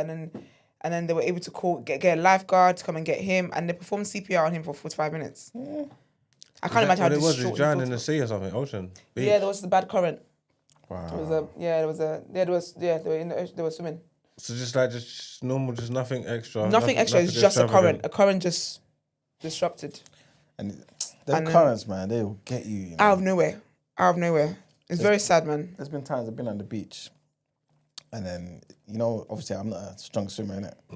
I'm black and stuff, innit? So What? Don't do First of all, that. black people are they're revising that. There's actually a whole thing. that's true. Yeah, it's good. It's good. But yeah, like I'll be out there, whatever, in the water and whatnot. And obviously I need to touch the ground, innit? So when I feel like that's a struggle, because I'm slowly going out. Yeah. As soon as I struggle with one, Gotta as put it in I back. put my leg back and it's not there, then I have to quickly try and I don't risk it. It's scary. It's enough for the day. I told you guys I drowned, and you guys said because I didn't die, I didn't drown. I did twice, and that was the beach. That was the current as well. See what One I'm minute I was saying? minding my business, I was on solid ground. The next minute, Yeah. literally fighting for my life. It's very scary. I don't go around water no more. I do want to learn how to swim. Though. I think I'll do it next year. I'm quite booked up this year. You're I'll do it never next going year. to beat these charges. You definitely have to learn how to swim. Yeah, Like it's My mum talking about it's she a wants to- life Nah, skill. for real. That's what people say, but the thing is, I don't see how it's a life skill if I never. It's a life. I don't see how it's a life skill I need if I never go in water. True. But Is that people say, like, I'm never needed. I never put myself in a position where I need to be swimming. However, though, my mom's talking about she wants to go on a cruise for her 6th year. I say you to hold up. I say you to hold up. Anything can happen anywhere, anytime. You Yeah, get but me? If you stay on ready, the high you gotta street? get ready. Huh? On the high street, You never know. I'm saved and sanctified. God will tell me about the ark. You never know, man. Dude, I just told you. When he decides to wash the town away, it doesn't matter if you're on the high street or not. Yeah, but God said he wouldn't do it again. When the rains keep coming and they don't stop. Yeah, but God said he's not doing it again by water. It's fire next time. yes, for real. Yeah. And I planned by the grace of God to be out here before that happens. It's like, do you get what I mean? So it is. I do think it is important to do that because I think like I'm very big on not passing on trauma to like the people around me and stuff. So I wouldn't want to pass on to my nieces and nephews. If I ever have kids, I wouldn't want to pass my fear of water and stuff. I will do it. I think I'll do it next year. I reckon I'll do it next year. But yeah, it's just very, very sad, man. Because obviously, if you remember as well, that's what happened to Nia Rivera as well. Unfortunately, she was swimming with her son as well. Actually, to be fair, they were on a boat, actually. And the whole thing happened and whatever else. So it's just very, very sad. But love and light to his daughter. I can't imagine how traumatic that is for her. And she's at that age as well where she's going to remember. And like watching them perform CPR on your dad for 45 minutes is horrible. And love and light to his wife as well. Like going on a family holiday and coming back without the head of your household is just, I can't even imagine how heartbreaking that is. But yeah, man, it's just sad all round. Sad. Secondly, what's it called? Cardi B. Do you remember 2 years ago when Cardi B smacked somebody with she threw a microphone at somebody's head when she was performing in Vegas? I think so. Because she asked the crowd, it was a very hot day. She asked the crowd to pour water on her. Her album's coming out, by the way. I'm really excited about that. I'm really looking forward to that. I'm going to have to send Ramsey a voice note for my rotations when it does, actually. But I'm really excited for Cardi album. I'm really, really excited. And it's the second one. And I was gonna say, she's only got one, innit? She's only got one. Her career for the past, how many years? Is 2017. That's for how many years? That's as long as I've been podcasting. I started podcasting in 2017. The whole time has just been off one album and lit singles.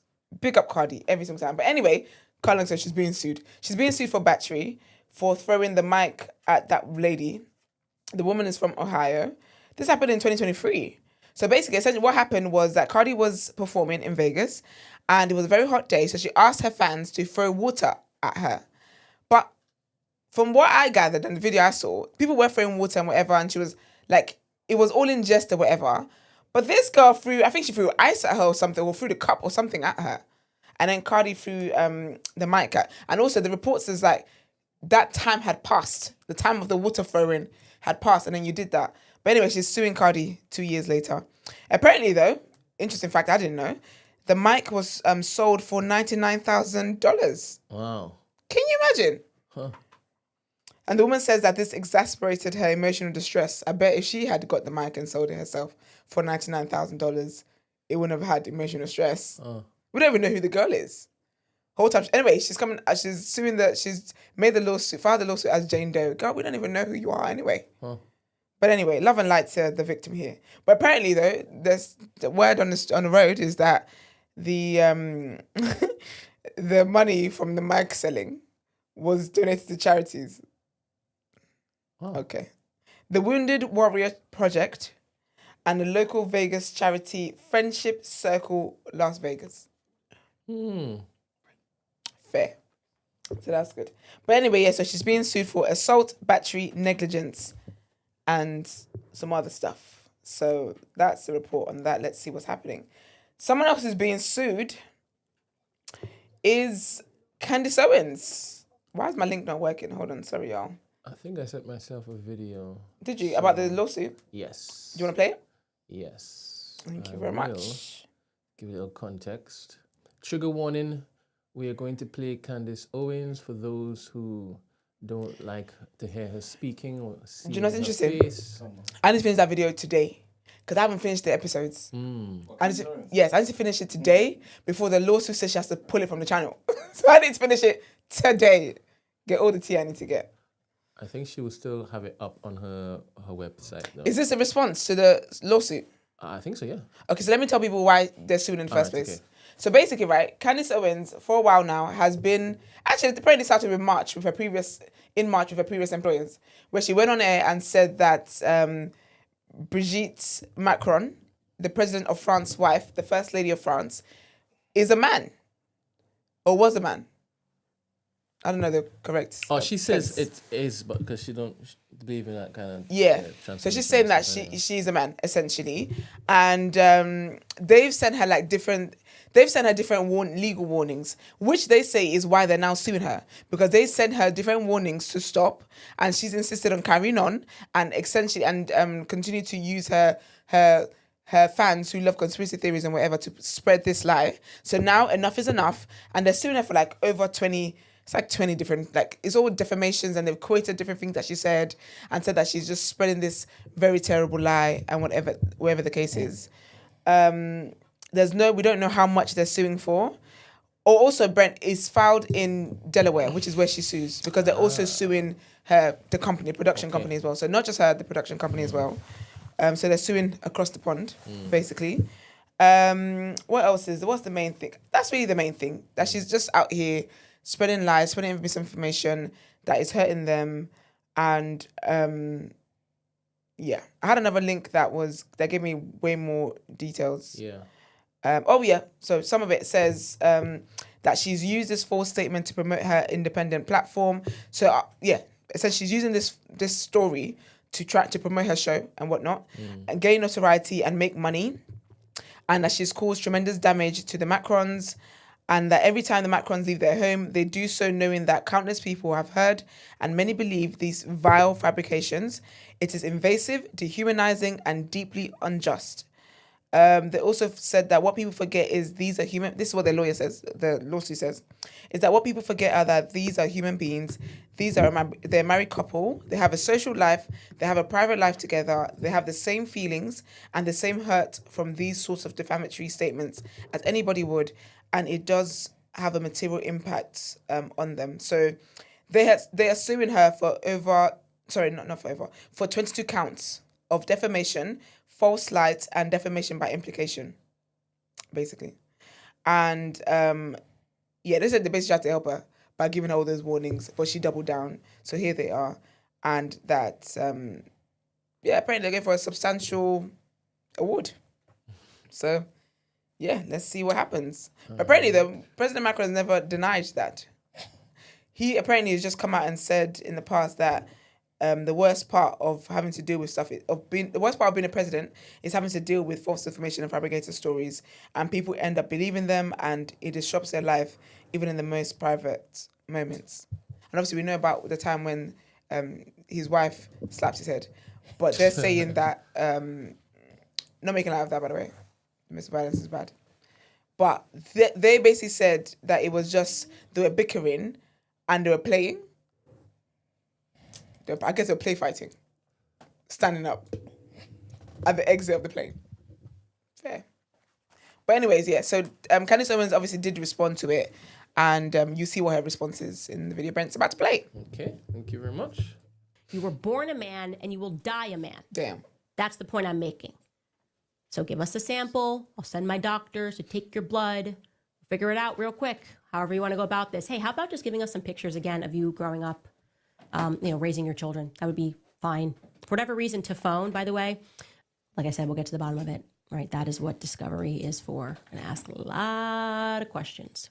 You're probably hoping, this will go away, and at least we'll say we sued her. We'll say we went after her.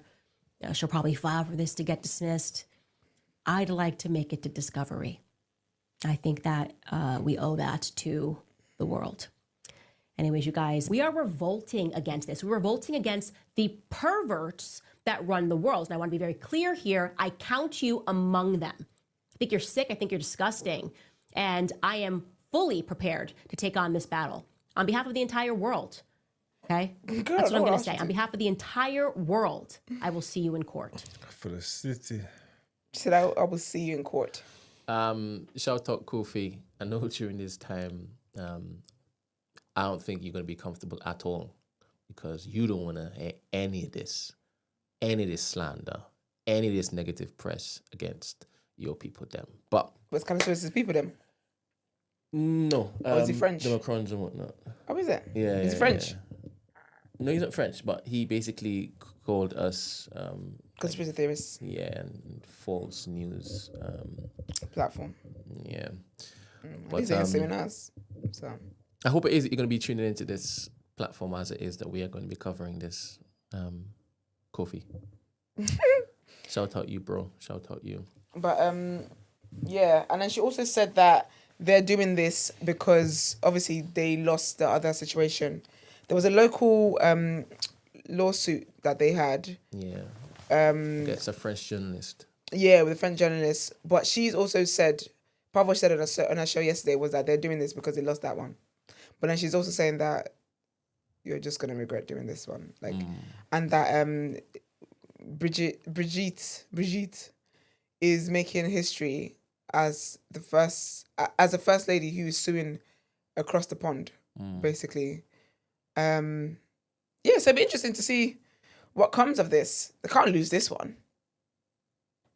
And if they had Trump why did they have Trump calling her the whole time if they knew that they could just sue for 22 counts of defamation and whatnot? So people are asking, what's the problem if she's a man? Wait, Emmanuel. Wait. You can come now. People are asking, what's the problem if she's a man or used to be a man or if she's a trans It has nothing to do with that. It's about the genesis of this entire story, which was nothing. This boy, 15 years old, was groomed, and it was by his alleged father. Yeah. Now the whole story where they had silenced people died off the back of this particular news. It's deeper than just deeper than just that. There's a whole ring, a pedophile ring that also was touched on in the investigation. So she's looking forward to that, not because of the whole as a man thing. It's about what travesties occurred happened, from the very, very beginning. Yeah. So it's not because of the trans thing or the possible gay thing or whatever. It's the nastiness. It's the pedophilia thing. Yeah. Which is so disgusting. Yeah. I don't see how they said that this woman was a hottie back in her day. You watched that cheeky? Yeah, of course I did. That was. I think that was so cheeky because how dare you try and how do you blatantly lie to people like that? Just say they fell in love, fair enough. When they showed a picture of him, I can see why her little alleged. I can see why, not talking about Brigitte, anybody, any female pedophile, I can imagine that's their taste because it's a cute little boy. But on the other hand, you're trying to tell me that all these high school boys. What did you just say? What? What's a cute little boy? Emmanuel, the president. And so you said something about pedophile, cute little boy? No, I'm saying that I can imagine that pedophile women would have been that would have been their type. Rah. Don't you find this is a new day? What do you mean? I would never expect you to say something like that. Why? Am I missing something? You basically said, I understand how those pedophile women could find that boy attractive. No, I'm saying that's cute. No, not because it's cute. Like they like kids, right? Yeah. So they would be. No, I understand the great big sign, but I never expected you something like What did I would say say something wrong? like that. He would say something like that. What did I say, I'm not though? sure Maya would say something like that. What did I say? You're saying, yeah. If I was a such and such. No, I'm not saying, oh, wow, don't ever say that. Don't put down my name. That's definitely what I'm saying. How do you mean? I'm saying that she was an ugly woman. Yeah. So there was no way that teenage boys were looking at her as attractive. Yeah. But when you look at him as a kid, he was a cute kid. Yeah. So as if any pedophile woman, of course they will find the kid cute because he's cute. But you can't convince me that there were young boys who looked at her as attractive because she's not attractive. Yeah. I understand the flip side, but I just... maybe I didn't put myself in the seat. Why would I put myself in the not seat? you putting yourself in it, as in just stating that I could see how pedophile women could find that little boy attractive. Oh, okay. I worded that wrong then. That's not what I meant. I meant that... And I was going, like, wait, what did I say? No, I meant that the woman... When we see pictures of her, she's not an attractive woman. At all. Back in the day, she was not attractive at all. It's my opinion, not at all. That my opinion too. She's not attractive. But when you look at the kid, he's a cute kid. Like he was a cute kid who was the star of the play or whatever. So yeah, like I don't understand how that would have been his type. Like the woman would have been like. Because they were obviously trying to say that all the boys found her they found her very did say attractive. all of them. They said that she had some French charm. So that's what I'm going. Yeah, that's how I was going with my point. Is that you can't like I can see all the girls his age thinking he's a cute guy because like a mini Zac Efron, great. But there's no way you can convince me that he had girls his age who would have been really cute like him. But then what he was going to go for was the unattractive older teacher. And if obviously we are speaking because we've seen the documentary and stuff. Yeah. If you see the picture, and then the associated commentary trying to convince us that what we were looking at was like, whoa. It's mad, you know. It was so many publications across France that were running this story of look at this charm. Crazy. They could have done better. They could have at least edited their pictures though. Yeah, they could have. They could have edited their pictures. That's what they could have done. Anyway, this story is mental, and she ain't backing down. And she's now gonna make sure that X is littered with every single one of her responses. Everybody's gonna know about this. They should have closed it though. They should have made it like a private lawsuit because if you're saying that she's been doing all of this to push her show and whatever else, this is just gonna push her show even more than ever. Even people that have never tuned into her just thought she was this person, they're now gonna be intrigued by this show. It's gonna get more views. It makes no sense. They should have made like a closed lawsuit or something. They should have ignored her. Because don't tell Candace Owens not to do something. But then also, how much harm realistically has it brought to them though? Like, are people walking around in France? Yeah, I mean, so essentially, every single time she drops a video where she dropped that a part of that particular series, it was trending in France heavy, right? And the lawsuit that they brought against that particular journalist, it was all over the place. Yeah, and then they basically battled hard to remove every single last one of those reports or stories. And they used their political muscle to do that. And as quickly as it came up, it basically just got removed. You know? And that caused more controversy on the internet because it still existed there. So you see the French people going on X and looking to share it, this, that, and the next.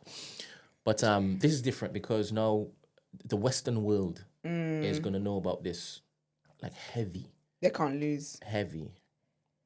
They can't lose. But anyway, we'll keep you abreast of all of that stuff. But that's it, you know. As far as Word on Road goes for today. Good question. Do they have kids together? So, yes, apparently they have 3 kids. But that's one of the questions that Candace was asking them, which is... Wait. What are you asking? As in, they had it themselves? Yeah, as in, like biological mom and dad? No. No, you don't know that. So, then it's the Brent. You might be next on the lawsuit. Sorry, what? No, but so they have 3 kids that they claim they have. Okay, cool. But part of Candace's question is that did she give birth to those kids? Okay, cool. Because then it's something like... Sorry, that's what I asked. What are you asking? Because if, in my mind, he's asking, did this particular person you're calling a man have a baby with this particular person you're calling a man? Okay, so in my mind... I thought he was asking. No, in my mind, he was just asking if they have kids. And then when we answer that, we then give him further details. I jumped to you where jumped. I know his mind's going. Is that where your mind was going? If it's 2 men, he's like, how they got kids? No, but remember, I don't fully believe the conspiracy. Do you get what I'm saying? Oh, so I'm you genuinely believe trying she's a to- woman? No, I don't know, innit? Because I've not watched it. I think I've seen only one full video of Candace Owens about this whole thing, innit? So I don't know. So can I ask, when you say you don't fully believe the conspiracy? Because I don't know enough. Yeah. So currently you believe she's a woman and you haven't been convinced that she's a man, right? Surely. Yeah, I guess so, yeah. Hence your question. So normally you basically tell us about Candace Owens stuff, but this hasn't tickled your interest. I've been telling you from before, I don't watch Candace Owens like that. You know what I'm saying? I've never watched her channel like that. So if something comes up, okay, I'll watch it. You know what I'm saying? But this is very conspiratorial, isn't it? So I'm not really going to spend that much time, like, because I know she's got a series, if I'm not mistaken. You know what I'm saying? Like, it's a lot of work, man. It's a lot of work. That one video that I watched, it was a lot of work, man. And I just thought, I know I'm not gonna like watch all of this. I'll just wait for the summarized version at the end when it's all said and done. All said and all done. the evidence is given. Okay, cool, yeah. Everyone's opinion. Okay, cool. What did she say? Okay, cool. And then go from there. So when would you do your due diligence, your own truth seeking before you form an opinion? You said you wait until the end and then whatever people say, then you believe. Well, apparently the kids are her what I said. exes. They're saying the kids are exes. Kids. Yeah, it's not. That's what I'm saying. Oh, they don't have kids together then? But that's what. Anyway, I thought you watched the entire series. I told you I haven't. I said I was going to watch it today before they pull it down. Oh, so you even got to that part? No. So How many episodes so have you when you answered, we get to that. When you answered answering what you thought that Emmanuel was asking, why did you answer it that way then? Why didn't you just say no because they're not her kids? I need to find out first how he's asking the question. I could presume. But you answered saying yes. No, So- I asked, saying him, I no. asked him first, like, what is he actually asking? Oh, you didn't answer I it? needed. So you didn't answer it? No, I needed specificity. I need to know exactly because he can ask a question, but he really means a particular thing. I thought you did say that they have kids together. Yes, they do to the world, but it's not. It's not between both of them. It's not theirs. Okay, yeah, you never got to that part. So when you answered, because I thought the kids were his and hers. So when you answered that, I was still on the assumption that it's his and hers. I've just now come to find out it's hers and the previous his. But if it's his and hers, then you stand in She's a woman. Yeah, you stand in a contradiction. No, because if they adopted the kids or whatever, the Oh, process like in which that. they had the Okay. kids is still their kids as far as I'm concerned. And you see how you've see the clarity you've just provided. In my mind, I process all of that, right? Okay. You might be thinking, if you've adopted it, it's yours. Yeah. I know Emmanuel doesn't think like that. Because he's asking, I think that hope you Emmanuel's don't. asking, is it biologically yours? Okay, fair. Yeah, that's what I said. I said biologically, is it there? Is biologically? Do you understand? But where you would say, if it's adopted, it's yours. That's Yeah. how you would speak. Yeah, but you So wouldn't say it's theirs biologically. You wouldn't say that, innit? Yes, I wouldn't say. Yeah, I only wouldn't say. But if yeah, he then specifies. That's what I said. I know. Okay, cool. I'm now It's a showing you mess. how we could be talking about the same thing, right. but we're but like all the thinking different things. Yeah, we are. That's why I asked for specificity when it is Fair. you ask a question. All right. So, but to the world, they are biologically theirs, right? But to those who are in the know, they're not. Is that correct? Yes. Okay, cool. Yeah. Okay, so they never had kids together then. Yeah, this is. Yeah, if you This is believe why that she's looking thing. forward to discovery. Because all of these things she's going to be show me. But how long have they been married for? A long time. Maybe But he doesn't want to have kids. She collected him when he was 14, 15. Do you understand? So that's a long time. Do we know when they got married, and when? I beg you. Let's not make this about this particular episode, right? This is the day before the end of the world, right? Let's not focus on this. You just watch it. You seem to be interested about this. He's not. Go and watch it. I think he's gonna watch it. He's waiting for the summary. But that's lazy, and he gets onto people for doing stuff like that. Yeah, about stuff that matters in the world. You know what I mean? But Like- don't ask questions. She thinks Because I'm in the room, man. What is this? You know, No, like- but Candace feel like she's doing this for the world. She said, "I'm fighting this lawsuit for everybody." No one asked her to, but she said she's doing this for the world. She's doing it for y'all, and you're a disciple. So she's definitely. You see how he now says, "I never was a disciple." You brought her into her life. Oh, Candace Owens, you brought her into 100%. my awareness. This is that, brother. I know her because of you. 100%. That And you could see how be he true. claims it never I mean, that happened? could be. That It could is. be true, but I've Gaslighter. said before, You I've don't know never Mr. watched her Gaslighter. videos like that. I said this before, man. You know what I mean? Anyway, we'll see if Brigitte. We'll see what happens with the Macrons. Because I know there's a big age gap in it. Their names make me hungry. Yeah, the 25-year age gap. So in my head, I'm thinking, okay, cool. She's Harold, 72 at the moment. Exactly. So in my head, I'm thinking, when was the first kid? Because obviously, after a certain age, you're not having no children. That's She didn't even look like a biologically MILF. Sorry. I My know intrusive thoughts are winning. You're proper hammering this home, you know. Proper. I think you're doing it because you believe that she was a man, so it's allowed. Because you're not insulting women like that. Do you know what it is? No, I don't think I'm. Not OGs. No, if you're not. No, not on the second to I last believe day. everyone, God You're made not going everyone beautiful. But I think for me, the reason why I called it unattractive because you are not going to convince me. You just can't look at me and think I'm a fool and tell me that 14-year-old boys wanted this teacher. I'm not. That's why I say unattractive because no, I think she looks better now than she did back in the day. She's actually not bad now. But when I find out how old her husband is and when they got together, that does put a sour taste in my mouth. And so it's just like ill. But like she's not. She next to her a man her own age, she would look lovely. Absolutely great. But I just can't, the history of it all, I don't even care about the whole, whether she's a man, whatever the case was. It's just, they're picking a boy about 14 as his teacher. I don't understand how the nation of France have stood by this. But burqa is where they draw the line. That's too far. But pedophilia is, oh great. Interesting. Well. Well. What's this doc called? Becoming Brigitte. Okay. And who's it? Candice's? Yeah. It's yes, a but podcast. she basically... Candice made the pod. It's a series. But she's producer. No. She's moving like 50 Cent. Like, is it her? It's her doc.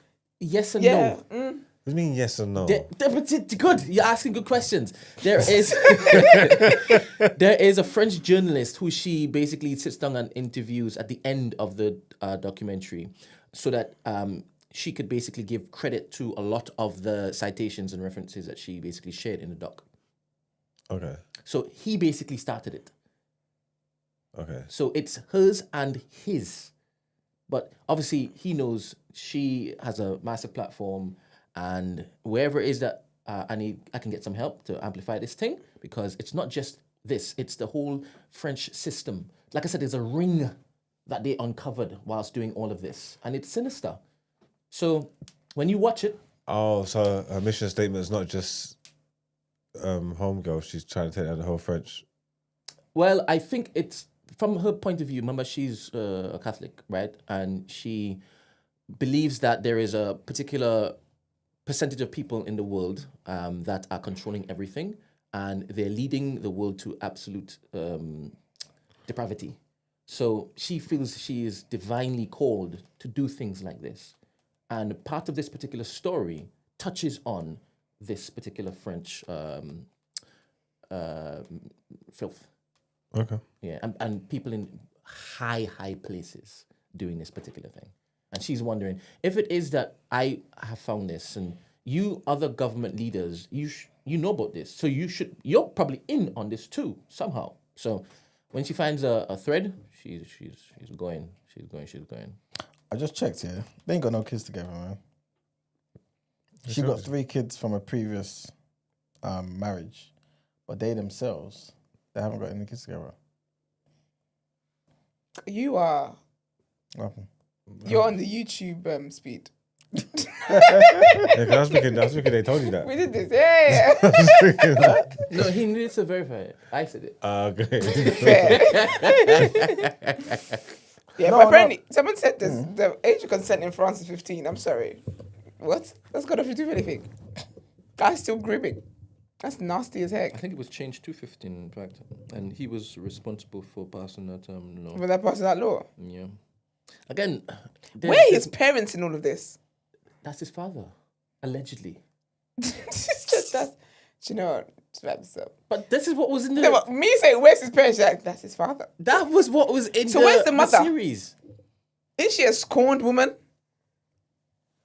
That your husband married allegedly his son? These are the questions that Candace was asking, right? Show me this trail that leads to you always being who you're saying you are.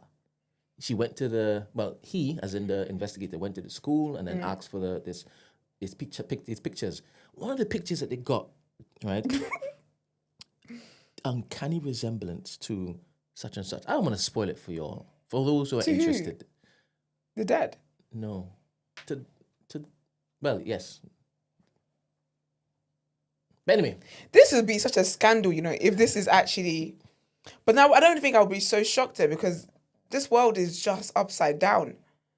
Yeah, this is what It's a black sometimes I'm kind of puzzled where people look at me like I'm a crazy loon for believing certain things. No, because right? the world is mad. Human beings have time and time again Bro. shown you how wicked they are. Literally. Time and time again. And you don't have to go far. You don't You have to quickly don't. go You don't to a have to different look that country. far. Stay right here and you can basically see the news. Turn on the news every single day.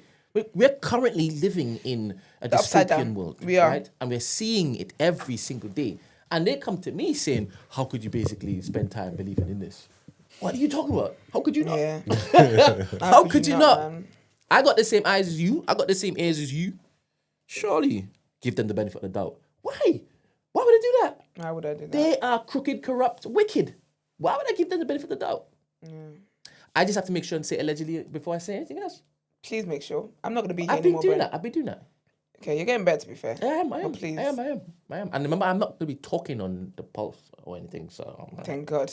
I'm good. The first I have to, episode. but I have to let them understand. They have to make sure and give those particular disclaimers all the time because I'm not having people now coming because just Actually, understand how many ops we're going to have. Actually, think you should put in the contracts. I'm not going to lie to you. Especially because of this one here. So are you gonna force people to apologise and stuff like James O'Brien? Remember, every one of those hosts are going to have their own show, right? Yeah. And it's not going to pull down everything. He's like, I know that. And there's going to be their thoughts are their thoughts alone.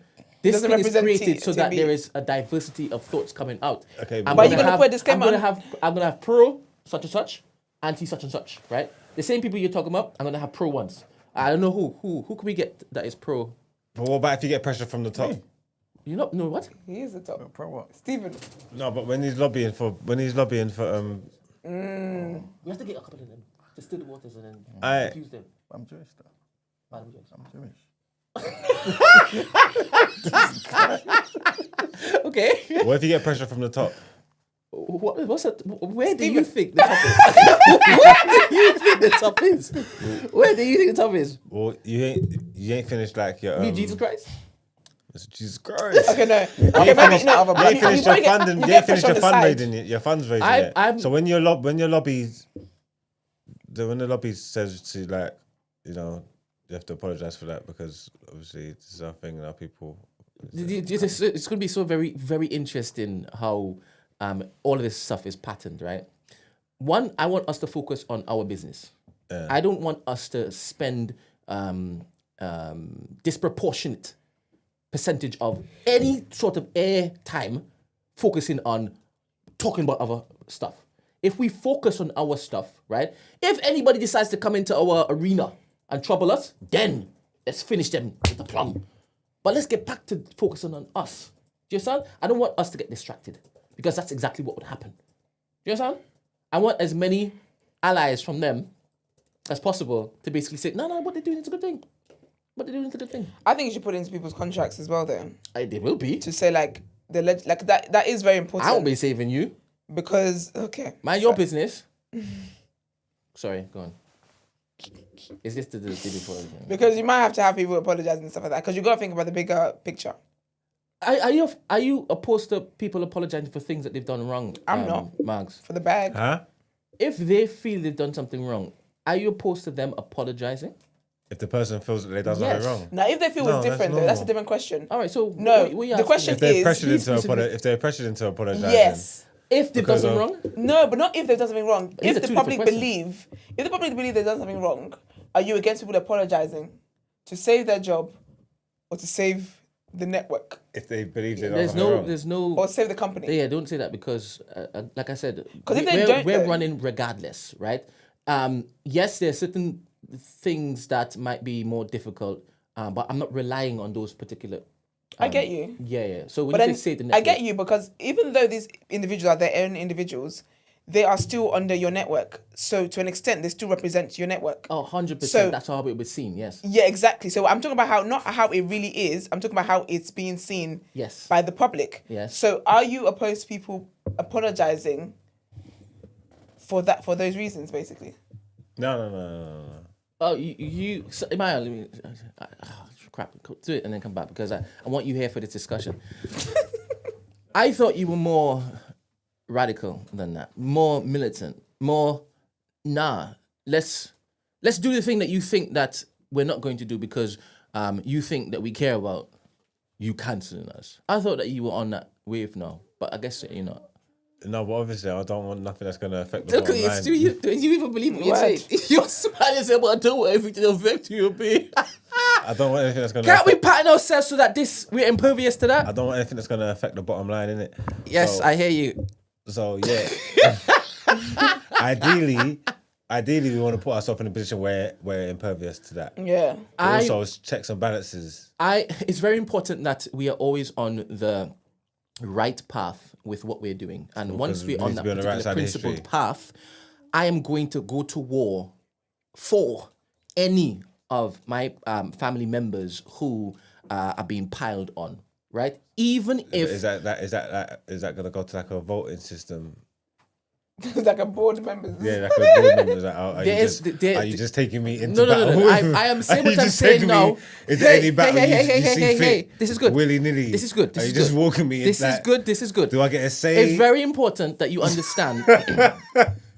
I cannot be the sole point of failure for this particular thing. So my particular thoughts, it can't just be the only one that matters. We will have a board of directors. I have 2 co-founders. Do you understand? And they have their own opinions on things. But there must be some particular principle stance that we take right from the very beginning, knowing full well what we're about to encounter or go into is going to have so much pushback, right?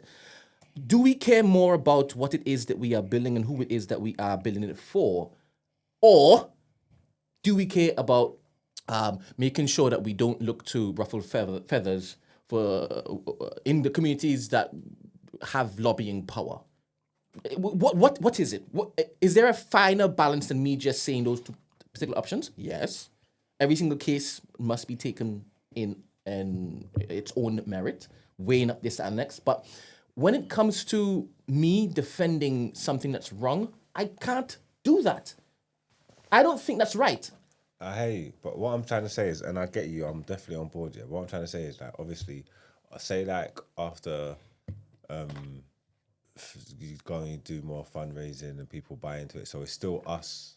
You know what I'm trying to say? It's still us, but why you keep on saying fundraising, and it sounds as though you're framing it as though there's only one way, one place we can get money from.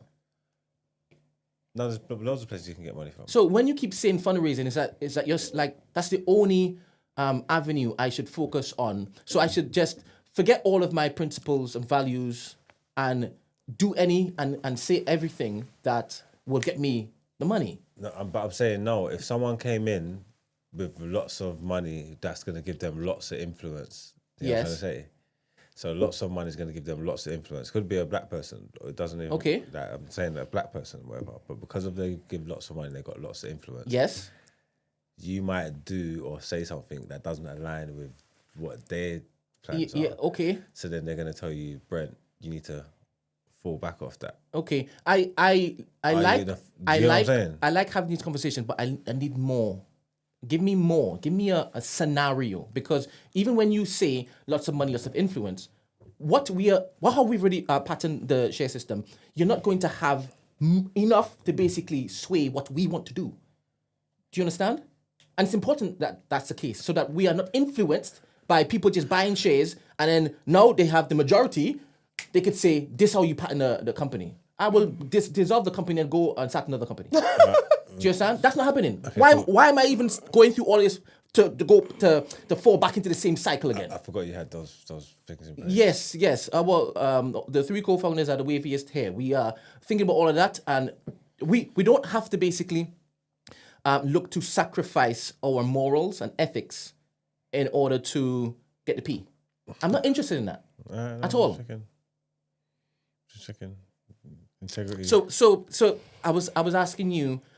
Sorry, we were talking about apologizing on air, and Esther said, would you basically agree with somebody apologizing if it's to save the network, even if it is that they are right? What do you say about that, Emmanuel? Okay, I didn't add the last part. Damn. Oh, I just assumed that they were on the right. They were on the right side because I don't know if Margs. Will you be okay with No, I them wasn't being saying, right yeah. and then because of the pylon and whatnot, they're forced to apologize? I didn't think that you were that type of person. Yeah, so I didn't add the Yeah. even if they're right part because I don't think that I agree with that. I would get if people did because I think sometimes some things are just bigger than you and you have to think about everybody else. It doesn't just affect you. But I was definitely thinking more of an opinion thing that is offensive. So it's not necessarily a right or wrong. It's just that this is your opinion, this is your personal belief, but your personal belief has offended people. That's what I'm talking about. So it's not even if you're right thing. Okay. But then if it's your personal belief, you believe it's right, though, isn't it? Like for example, when you said that, I started thinking about like religion. So if you subscribe to something in your belief system that is, you know, funny enough, thinking about Candace Owens. Yeah. Candace Owens says Christ is king, Christ is X, Christ is, you know what I'm saying, bigging up Jesus Christ. And she doesn't give a damn about what she's saying, but even though it's offending certain Jewish people, do you know what I'm saying? She stands on that. I thought it was offending Muslims. Why would Christ is king offend Jewish people? It's the context she was talking about. You know, Jewish people don't subscribe to Jesus. Never mind. I got it. So, you know what I'm saying? So something like that, where that's her belief system, but still people are saying she's anti-Semitic, she's this. That's basically what I'm kind of saying. Like, she wouldn't apologize. You know what I'm saying? Would you want somebody like that to apologize? If they're just speaking their religious belief, that's what they believe? Do you know what I'm saying? But this is why it's important for us to have as much representation of different thoughts on whatever platform that we have, so that don't look to say that we are leaning into one particular thought or ideology. No, we are making sure that everybody has an opportunity to speak the truth. Well, innit? Fair girl. Yeah. I know that's right. Shit. People are basically saying, just get back in the car. People are saying that they reckon, someone said, one person said, and it's got a lot of thousands of retweets now. They reckon that Candace Owens' husband's going to divorce her. Wow. Because how expensive the lawsuits are about to be. And apparently she can't afford it. Who's saying that? Some random person. I don't think I suppose a random take. So yeah, it was a random take. So they reckon that he would divorce her because of what this lawsuit is and how expensive the lawsuit is. And obviously she's falling out with Trump now, so he can't even help her. Wow. And I think, not that I thought Trump was a sugar daddy, but sure. Yeah, he's going nowhere. But do they even know who her husband is? I don't think they do. I think they just, it doesn't sound like it's someone who, I don't think they do. Basically, quite long story short. But anyway, yeah, it'll be interesting to see how all this pans out. It will. All right. But that's it for me. What do you next? Moving Headlines? to the last headlines. Asking for her? Susie Lou. Is that what you ask my friend? Yeah. We didn't do it From yesterday, yeah. Oh, yes. Yeah. Susie Lou. Sorry. up Susie, the cash flow coach, has basically told me that she has put up a new post. Nice. Yes. And it is this same budget conversation I was having at the top of the show where people were messaging me saying, is the free template, the thing that Temi was talking about. So she's now going to make that available to people. Serious? Yeah. You are lucky, man. Oh, no, 120%. When you see the... At the very least, I would have charged you off like 99p. 199. No. Is there a discount code or something that they can put in to say TDA? So if somebody don't put it in, they don't get it. Yeah. Why 199 for this? Impossible. It needs to be far more than that. Yeah, but she's giving it for free. Who's giving it for free? I thought that's what you just said. That's why he just said they're lucky. You need to use your words, King. Did I mention free? You said can get. That's what it sounded like. No. It sounded like. Say what I said. Because you said at the beginning. You said this is what I mentioned at the beginning. You said she's making it available. Do you want me to say what I said? No, you say what I said. I'm telling you what I said. No, you're telling me what I said. Go on. No, I don't want to say it anymore. I'm going to tell you what I said. She's making it available to you all. Thank you very much. Yes. So it's not a free template, and you're thinking that Temi is waxing lyrical over this free template. No, it's not. It's the comprehensive thing. Temi's doing what? Okay, don't. Temi. No, she's doing what? Waxing lyrical. Sure. Oh, what do you think? I don't know. You hear waxing, you think, get your mind a gutter, man. What gutter? Wax. I can't say what I want to say. Good. But the P word is not gutter. It's life. More life, innit? I wouldn't even know. Oh my gosh. Oh, yeah, All right, no. so Anyway, get over Get to back in the her car. Instagram, follow her up, send the DMs, Please. get the chattings, and she will change your financial life. I promise you. This spreadsheet is the waviest. Budget tracker by Susie. I love how she's displayed this. She's patterning up her content You know who game. you sound like? I just love it. clocked. I love it. Book your budget walkthrough via the link in my bio. Come on, people. 3 years later. I've told Stephen she needs to come in as a guest. As a guest host, right? And You must have obviously, really good hosts you know after I leave. Susan's countenance is so like, So sweet. yeah, people gonna love her. People gonna love her.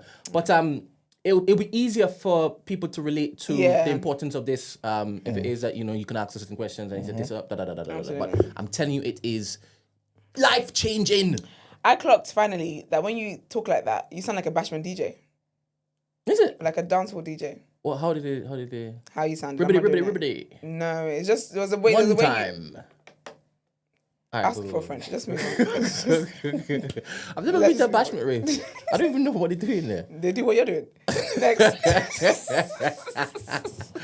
I hear that they jump off the speaker systems and all sorts, mate. Boy, they do all sorts. Daggering. Dagger town.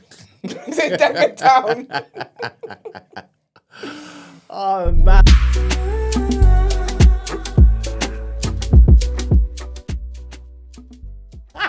I bet you do. Anyway, who's reading up the dilemma? Oh, sorry. Thank you. Like the video, people. Like the video. Yes, please like the video. We only have 80 likes. You know what I'm saying? That's crazy. All right, is there 2 to do? Yeah, there is, isn't there? All right, let me do No, this. it's one, isn't it? I think it's 1. Oh yeah, It's we the did a last Dublin one. girl. Oh yeah. Do you wanna read it? I can read it for you if you want. There you go. I can't believe you've never got a case for that. Ed, I'm actually going to on Monday. Ew. When it is at. Sorry, Ed. On Monday when I make the presentation, I'm then going to remind people about that event. Obviously, I could then say more, but yeah. Don't worry about that. I already have a plan for that. Nice. Big up, Ed. Yeah, all the time. You ready? Let's go. All right, so it says, hi, I love the show. I need your help with a situation that's had my head spinning for the past week. I'm 30 and from South London. I grew up around a lot of gang politics, never fully involved, but closely affiliated through family and a few friends. I used to run around in certain circles when I was younger, but I've made a serious effort over the last few years to clean up my life. I've got a stable job now and have done well keeping myself out of trouble. I've been in a relationship for just over 2 years. Things weren't perfect, but I thought we had a real foundation. Lately, things got rocky, more arguments, more distance. I started to suspect something, but I wasn't ready for what was to come. Next. She recently admitted she's been sleeping with someone else, but the issue isn't just that she cheated, it's who she cheated with. The guy's from a nearby estate, and he's closely linked with people I used to have serious problems with. Back in the day, there was a lot of tension between our estates, fights, drama, and things that nearly got out of hand more than once. Now she's pregnant. She says she's not sure whose it is, but the timing makes it highly likely it's his. I haven't touched her in weeks. I'm trying to stay calm and level-headed, but the disrespect, both personal and cultural, feels huge. This isn't just infidelity, this feels like betrayal and humiliation. Word has started to get out in the area. People talk, and I feel like I'm being looked at sideways. I spent years building peace in my life, and now I feel like I'm being dragged back into a mindset I outgrew. 1, if the baby's not mine, is there any way to move forward? Or even if it is, should I still walk away? 2, how do I deal with the fact that she cheated with someone tied to a part of my past I've worked so hard to leave behind? 3, is staying silent the grown-up move? Or does it just make me look weak in the ends? 4, if I do end up being the father, can I realistically co-parent with someone I don't respect anymore? I'd appreciate the advice. Sorry, no, just quickly, number 3. If he doesn't say silent, what's he going to do? Stand in the market square? Like, what's the other option of not staying silent? Maybe everybody doesn't know the ins and outs. So he's going to go around with a megaphone. Telling his side. Hear ye. Okay, that's an interesting dilemma. I think he's done really well. Like from what he sounds, he's done really well to get himself out of that life. And I don't think that you should let this hiccup be what drags you back into it. I don't think you should throw your life away and the potential of your new life away for a trifling girl. But I do think that if you are the father, then you should co-parent. I would never support a deadbeat or encourage beatery. Oh, I like that, deadbeatery. I'm ignoring that face you just made. So yeah, I would say that. But I think that we talked about last week, and I said when black people think disrespect is the worst thing in the world. It's not. You can move on from this. She cheated. It's horrible, absolutely. But I'm praying to God that child is actually the guy's, so that you don't have to be with her. I don't think you should be with her again. She seems very messy and very dramatic, and I feel like she represents a life that you don't want for yourself, and I don't think you should be with somebody like that. Oh, so that's answering. If the baby is not mine, is there any way he should move forward, or even if it is, or should he still just walk away? The baby is not yours. Walk away like happy that that child is not yours, and just move forward with your life. If the baby is yours, you can co-parent in a healthy way without being with her. What do you say to that? Go on, would you tapping your feet? Go on. Look, I know you got something to say. So what are you saying? If the baby... You heard what I said. What are you saying? Don't try it. What are you saying? If the baby's not yours, wish her all the best in her future endeavours and go about your business. Yeah. And more importantly, if the baby's his. If the baby is his? Yes. Wish her all the best in her future endeavours. Look, go about your business and wish her all the best in her future endeavours. Pray for her and her baby. Her baby, that's his child. That's his seed. Nah, that's his seed. If the baby, I'll be real. Yeah, she's done. And you and your baby are going to have to get through this. But luckily... you should be a single father. That's another angle, actually. I'm sure she'd appreciate that. No, sorry, let me say. I'd appreciate that. Her and her baby. I meant her and her baby. And their baby. Huh? That's his baby too. He can make... Because he's not going to do a DNA test. He can go and make a real baby. What's that baby? A real baby that's made with love. A Barbie doll? No, I'm just saying that. A baby that he can go and make a baby. He did. He did make a baby. Remember, you are forgetting that she's gone. I don't know whether does she know... But you think she's in a social construct anyway? You're on the wrong side of history at this time. It's not about the cheating. That's not the issue. It's who she's done it with. Does she know... How does she know, though? This is what I was going to get into. Does she know their history? I don't think she does. Because if she knows their history, then... I don't think she does. There's no walking it back. If she doesn't, then it's an unfortunate accident. And obviously... He's done a lot to outgrow his mindset. Go on, what are you saying? She knows, man. Because this man's like, it's a nearby estate. He's 30. He's been with her for 2 years. So from 28, 27 and a half, he would have said, okay, cool, you know what? My history, this is the estate I didn't really used to, you know what I'm saying, mess about with, the man over there, We're talking about people who've estates being gentrified. No, but it's changed. Like he's saying... She probably thought the people that he had beef with moved out. Nah, he probably would have made it clear at some point. He would have been like, okay, cool, you know, let's take this route home minute, or something would have come up, right? I think she knows. I don't think, because this sounds like a Top Boy script, what you're doing. It sounds like she knew that was, I know, right, your daddy's a joker. It sounds as if like she knew that's his op, and so she intentionally went there because that's his op. I think it's more so she just, like... It sounded like they were having difficult times, and she found solace in the arms of somebody else. Yeah, but that guy is probably not a serious guy as well. She's not serious anyway. So she can't link up with anyone serious apart from the lovely guy who had the dilemma, of course. Like this guy sounds like he's changed his life. He's sensible. He's doing things that other guy isn't doing. Yeah. You know what I'm saying? That's what it sounds like to me. The way he's a bad boy. Yeah, and you know what? Anyway, I'll let you guys finish now. You're not linking man from the other side and coming back over here. Whether you had the baby or not, the baby is just a byproduct of sex. So it's got nothing to do with nothing. You're telling him your father. I'm telling. Listen. You're ridiculous. No, well, as your father impending, that baby's in the belly. Listen, man. I think you should do a DNA test. If that child is yours, I think you can't tell me. Listen, Let me tell you what it is, right? You can't tell me that you're being a new person. You've moved away from a life that you once neglected or whatever, and in your new life that you're moving forward in, you're going to be a deadbeat father. That is absolutely pathetic you can't and bring low. her with you in your new life. If she didn't know, then it's totally different, I think. If she didn't know, that's just an unfortunate set of circumstances, and you're walking in a new light, you're trying to be a new person, you have to find a way to get your head around it. It's just so happens. Listen to me, sucks. yeah. But you see, even if she did know, the child didn't ask for that. Huh? And that's what you got to think about. The child didn't ask for a mum that has no sense. Yeah. So then take the child. If she didn't know and you feel like she betrayed you by sleeping with you up, then you take the child and you raise the child then, and you so that way you have absolutely nothing to do with the child. That's what I would do. No. Take the child then. But you can't make a child suffer for the crimes not suffering. of the silly. I've seen successful people who've never met one of their parents their whole life. Did that. That's a mad verse to go with. What? Sorry, okay, cool. That's it. Of all the things, no, it's not. Of all the things I thought you were going to go with, that's not where I thought you were going to take that. The poor child did nothing.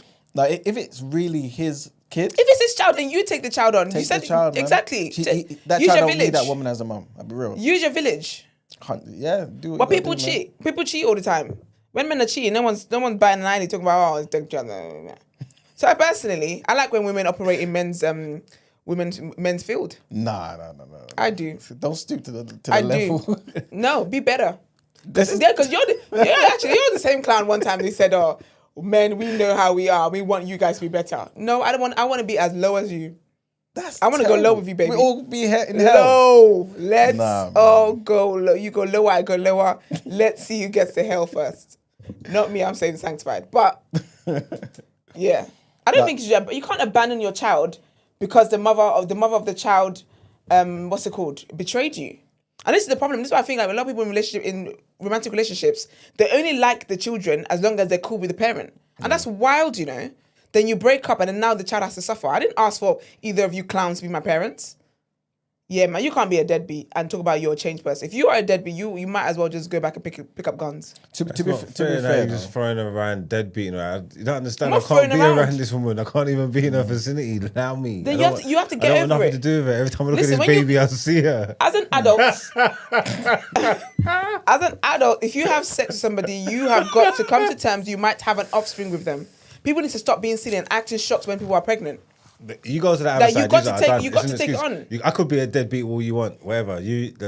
That's fine. I'm sorry, your dad's a deadbeat. Because I ain't playing with these people. You ain't playing with me. Stop. Listen. I think you should take the child. Go over there, huh? I think that if he finds out that she actually did know that was his op or whatever the case was, because she might not even know the extent of how this is bad. Sometimes guys don't talk to each other for different reasons. But if he finds out and he's so offended by that disrespect, then I think that he should take on the what do they call it? Do you think it's just easy? Take on the child. Do you think it's just easy to just raise a child? I'm not.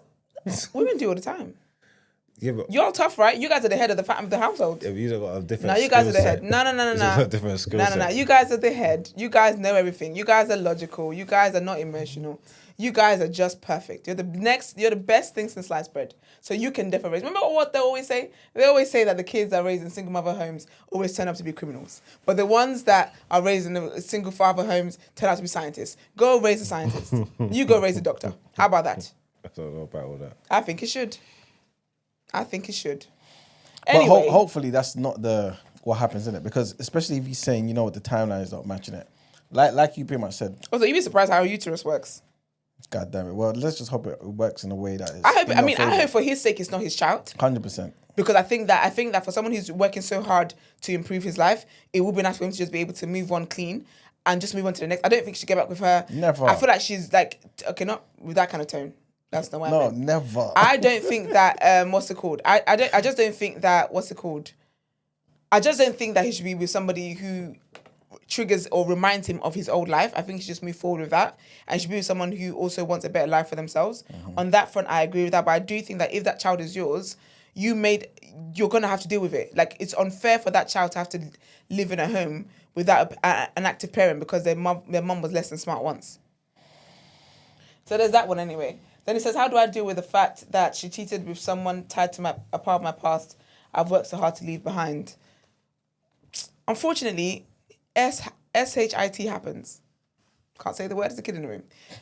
unfortunately, these things happen. It's not easy. It's not nice. It's not great. But you just have to work on it. I feel like he just needs to pour into himself and just work on himself. You're clearly doing well. He's proud of how well he's doing. Just put your energy into that. It's sad, absolutely, but that's all the best you can do. You don't need to be the bigger person all the time, man. I don't believe in being a bigger person. You go to the gym all the time or whatever else, trying to lose weight. Small. Bigger person. Sometimes you could be tiny. Yeah, be like a dot. You get me? Be a full stop. It's just that it's not that he's just cheated. He's cheated with somebody that I can't get along with. I don't need this. I can't forgive you. Forget it. Yeah, I don't think you should be. I think just move on. Just move on. Relationships, people, and I'll be honest, not in a rude way, but it's 2 years. It could be worse. Could have been 10. And you're still young, man. And you're very young. 30, you're very young. Is staying silent the grown-up move, or does it just make me look weak in the end? If you don't say so, I think you look worse if you go around like a town crier, putting your business out there. I think he's basically saying, what, should I approach the brother? You know what I'm And saying? do what? Like, why did you do something with my girl? Okay, and then he says, because I wanted to. Yeah, after that part. Then what happens? It is what it is, isn't it? But he's just saying, should I at least do something, innit? What, you going to approach the brother? And No, say that's what I think he's asking. Would you? Me? Yeah. No. I think that's embarrassing. I think that's the worst thing to do. She would be dead to me. I think everybody everyone is dead. Everyone is done. Dead, never to be resurrected in life. This life and the one next. I'm actually pro moving silent and just moving on from people. I'm very pro moving on from people. Like, people do something, they move mad, they done something they shouldn't have done, they betray your trust. Cool. I'm gonna let you and whatever spirits has got you doing all of that, and I'm gonna move on in my life. You're not about to drag me back into some mess and into drama and whatever else. Like, it's not going to help you heal. That's the reality of it. It's not gonna make you feel better. Even if you punch him in the throat a few times, it's not gonna make you feel better. And the last one, if I do end up being the father, can I realistically co-parent with someone I don't respect anymore? Yes, you can. A lot of people don't respect their partners. It's just a means to an end. It's tough. Think about the bigger picture. Think about the child. Yeah, it's tough, but you don't have a choice, man. Yeah. That's why we're like hoping for the best that it's not yours, isn't it? Yeah, I actually pray it's not yours. I really pray it's not yours, but I do believe you can co-parent. Do you know people don't respect each other? People are out here co-parenting. There's always a choice. Don't let this man. People are out here co-parenting. Don't let this man tell you. There's always people a choice. People are co-parenting people that they didn't even know their last name at the time they found out they were pregnant. You can do it. Like, you can. Come on. You've got this. You can do it. Yeah, think about your child, man. I think it's unfair for children to come into the world. This is why I keep. Do you know, actually, to be fair, the message Brent thought I was starting the show with, I'm back at it now. I can't even be explicit with a child in the room. Stop. Everybody, close your legs. Sit right. Sit tight. Stop. Like the video, man. Like the video. Do you know what I mean? What's your pondering? But I am sorry you're going through this. This is horrible, though. This is very, very horrible. Like, I couldn't imagine. So I am sorry that you're dealing with all of that. And we wish you the best, absolute best. But I think, well done on changing your life, on moving forward and being positive. And keep doing that. Don't let anybody at all take you back to a place where you know you don't want to be. And you've worked so hard to move on from. That's difficult. So. Yeah, if it was just an unfortunate coincidence, then I hear you. Like I said, you're in a different space, so you can move forward, co-parenting, all that kind of stuff. Have to find the strength.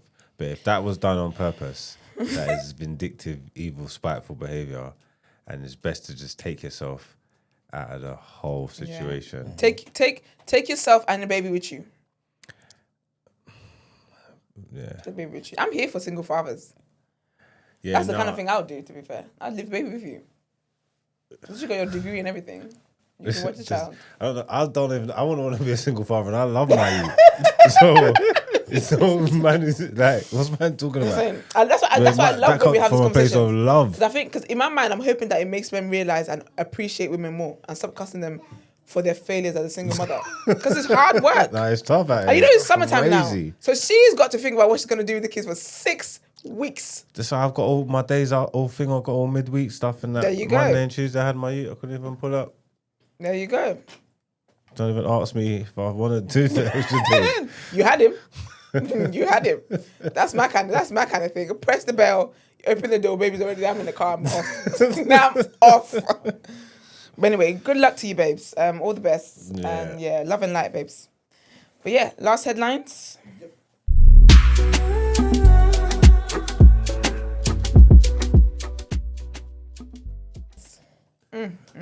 Making history. All right, people. So, our last set of headlines. Google has developed an AI tool that fills in missing words in Roman inscriptions. So, making sense of ancient texts can be a slog for scholars, but a new AI tool from Google, DeepMind, aims to ease the process. Named Aeneas after the mythical Trojan hero, the program predicts where and when inscriptions were made and makes suggestions where words are missing. Historians who put the program through its paces said it's transformed their work by helping them identify similar inscriptions to those that they were studying, a crucial step for setting the text in context, and also proposing words to fill in the inevitable gaps in worn and damaged artifacts. Next headline, and Apple and Google may be required to change the way that they operate some of the mobile services in the UK. This according to proposed decisions by the UK's competition regulator. The CMA, the Competition and Markets Authority, is investigating the tech giants over their app stores, their browsers, and also their operating systems. Around 90 to 100% of UK mobile devices running on Apple or Google's mobile platforms, right, hold an effective duopoly, right? So this is what the CMA is saying. Apple said it's concerned that the ruling will negatively impact their customers in the UK, while Google said that the decision both is disappointing and unwarranted. A law which came in last year means the regulator can demand changes at a firm if it's found to hold too much marketing power. The proposed decision will designate Apple and Google as having strategic market status. The companies have a month to make the cases to the CMA before a final decision will be made in October. And the last headline, the government has revealed details of its plans to cut foreign aid with support for children's education and women's health in Africa facing the biggest reductions. The government said in February that it will slash foreign aid spending by 40%, so from 0.5% of the gross national income to 0.3% to increase defense spending to 2.5% after pressure from the US. A Foreign Office report and impact assessment show the biggest cuts this year will come in Africa, with less spent on women's health and water sanitation with increased risks of death and disease. Aid charities have criticised the move, saying the cuts would impact the world's most vulnerable people. But the government said spending on multilateral aid bodies, money given to international organisations like the World Bank would be protected, including the Gavi Vaccine Alliance, and said that the UK will also continue to play a key humanitarian role in hotspots such as Gaza, Ukraine and Sudan. The government said that the cuts follow a line-by-line strategic review of aid by the minister, which focused on prioritisation, efficiency, protecting planned humanitarian support and live contracts, while ensuring responsible exit from programming where necessary. And that's it for the headlines, people. It's time to pay them bills. Reaction, guys?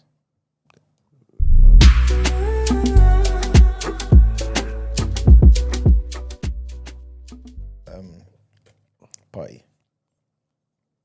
Oh, we should have talked about the women's football yesterday. This was results from before, isn't it? Yeah. The England, I heard they nearly got brushed. Semi-finals. What's this? What is that? Nations League? What competition is that? European champions. Euros. Oh, so it's the Euros? Okay, then. So, yeah. Is this semi-finals game tonight as well? I think so. Was that yesterday? Yeah. This one was yesterday, but I think there's another one today. So England won their semi-finals 2-1 against Italy in extra time. Remember that. And then... So this is the... So that was yesterday's one there. The Germany and Spain was yesterday? Yeah. What's the result? That was... It's fine. Germany was... Spain won 1-0. Spain beat Germany 1-0. Also, so the finals is England versus Spain, yeah? Mm-hmm. All right, then. So, yep, all the women's football fans. And... also, in other big news, the WAFCON final. Do you know about WAFCON, Brent? Yes. What's WAFCON? Wavy continental football, bro. Do you know about AFCON? African continent. So what's WAFCON? West Africa. Wavy. Where's the wavy? WAF. I thought you said WAF. WAFCON. West African. Women's Africa. Oh, women's African. Yeah, it's funny. I mean, you have it in front of you. So I said West African is I crazy. said West African, you know. I was just, we were talking about women's football. I'm saying WAFCON. I wasn't being attention. Oh yeah, I didn't hear this. I wasn't paying My attention. bad. Nigeria and Morocco are gonna face off in the WAFCON Okay, final. ladies. You get me? Get Oh, they did information. final. They faced off already. Morocco defeated Ghana in a penalty shootout and advanced to the women's WAFCON final, where they will face Nigeria. There we go. So Esther's people, them, are in the final. The women are doing it. Are you supporting the women? Of course I am. Always supporting women, man. My people and Ramsey's people. Oh, that's about Let's to go. go. That's about to go off. It is, So man. it's going to be Esther versus Ramsey in the WAFCON final. That's right. And I ain't got no date for that either. It's coming up. It's coming soon. Coming soon to a TV near you. All right, cool. And yesterday we were speaking about Daniel Dubois, the party. Yeah, the gathering. And we got footage of it, but we can't press it right this second because Brent's run out the room. Mm-hmm. So we have to fit it up. I think I've seen some of this footage. He didn't look too bad. He didn't look like he was over enjoying. Yeah, it didn't. But obviously, you're saying it's the wrong frame of mind. Do you think you could be in a position like that the night before a fight and it not affect you? I think it depends, because some people might, enjoy that energy and be like, yeah, I've got my people around with their support. You know what I'm saying? It's relaxed. It's Yeah, whatnot. Yeah. You know what I mean? Brent, can you play the Daniel Dubois clip? Yes, I can. I have it loaded up right here, and I press this, and I do this. Okay, let's see this. But he's smiling. He looks happy. A lot of blacks.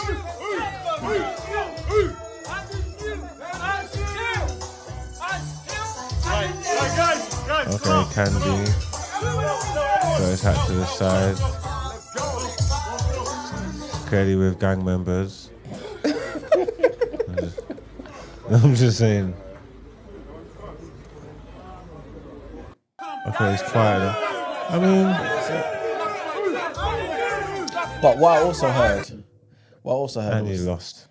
yeah, you know what I mean? It looks like it was after the fight, innit? But this is before. I get what Mm. you're saying, yeah.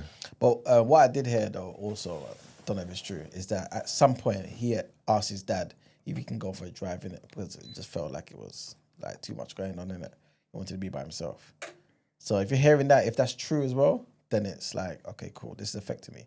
This is not about me. You know what I'm saying? So, but again, like Don Charles said, this is what they did the last time when they fought AJ. So, if it worked then, you know what I mean? That's the wrong frame of mind before a fight, man. Isn't it? And they got to the stadium late as well. Yeah, he was hungover. And apparently, the dad said, because obviously they brought bare these guys there, innit? And none of these guys had tickets. What? So the dad was like, listen, if you don't find space for them, Daniel's not fighting. Everyone's a joke in that camp. This is apparently what happened, innit? So that would have brought pressure on him. You know what I'm saying? But anyway, yeah, this is what I'm hearing, innit? So, one of them ones. Whether it's too bad or not, I think it makes sense. It's not, don't want to make an excuse as to the reason why he lost, but it's clearly a factor in you not being prepared for that fight. Almost definitely. Oh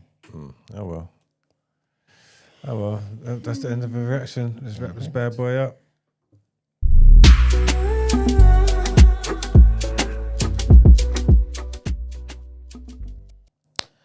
All right, people. Been a good one. Thank you for tuning in, as always. Like the video, please. For some reason, there's 250 plus people in the chat and only a third of you lot would like in the video. Guess we got 2/3 of haters. I don't know. But today we spoke about Essex police chief who refuses to resign over migrant protests. We also spoke about the Home Office and how they're about to share hotel data with food delivery firms. So, the Deliveries of the world, Just Eat, Uber Eats, all of them.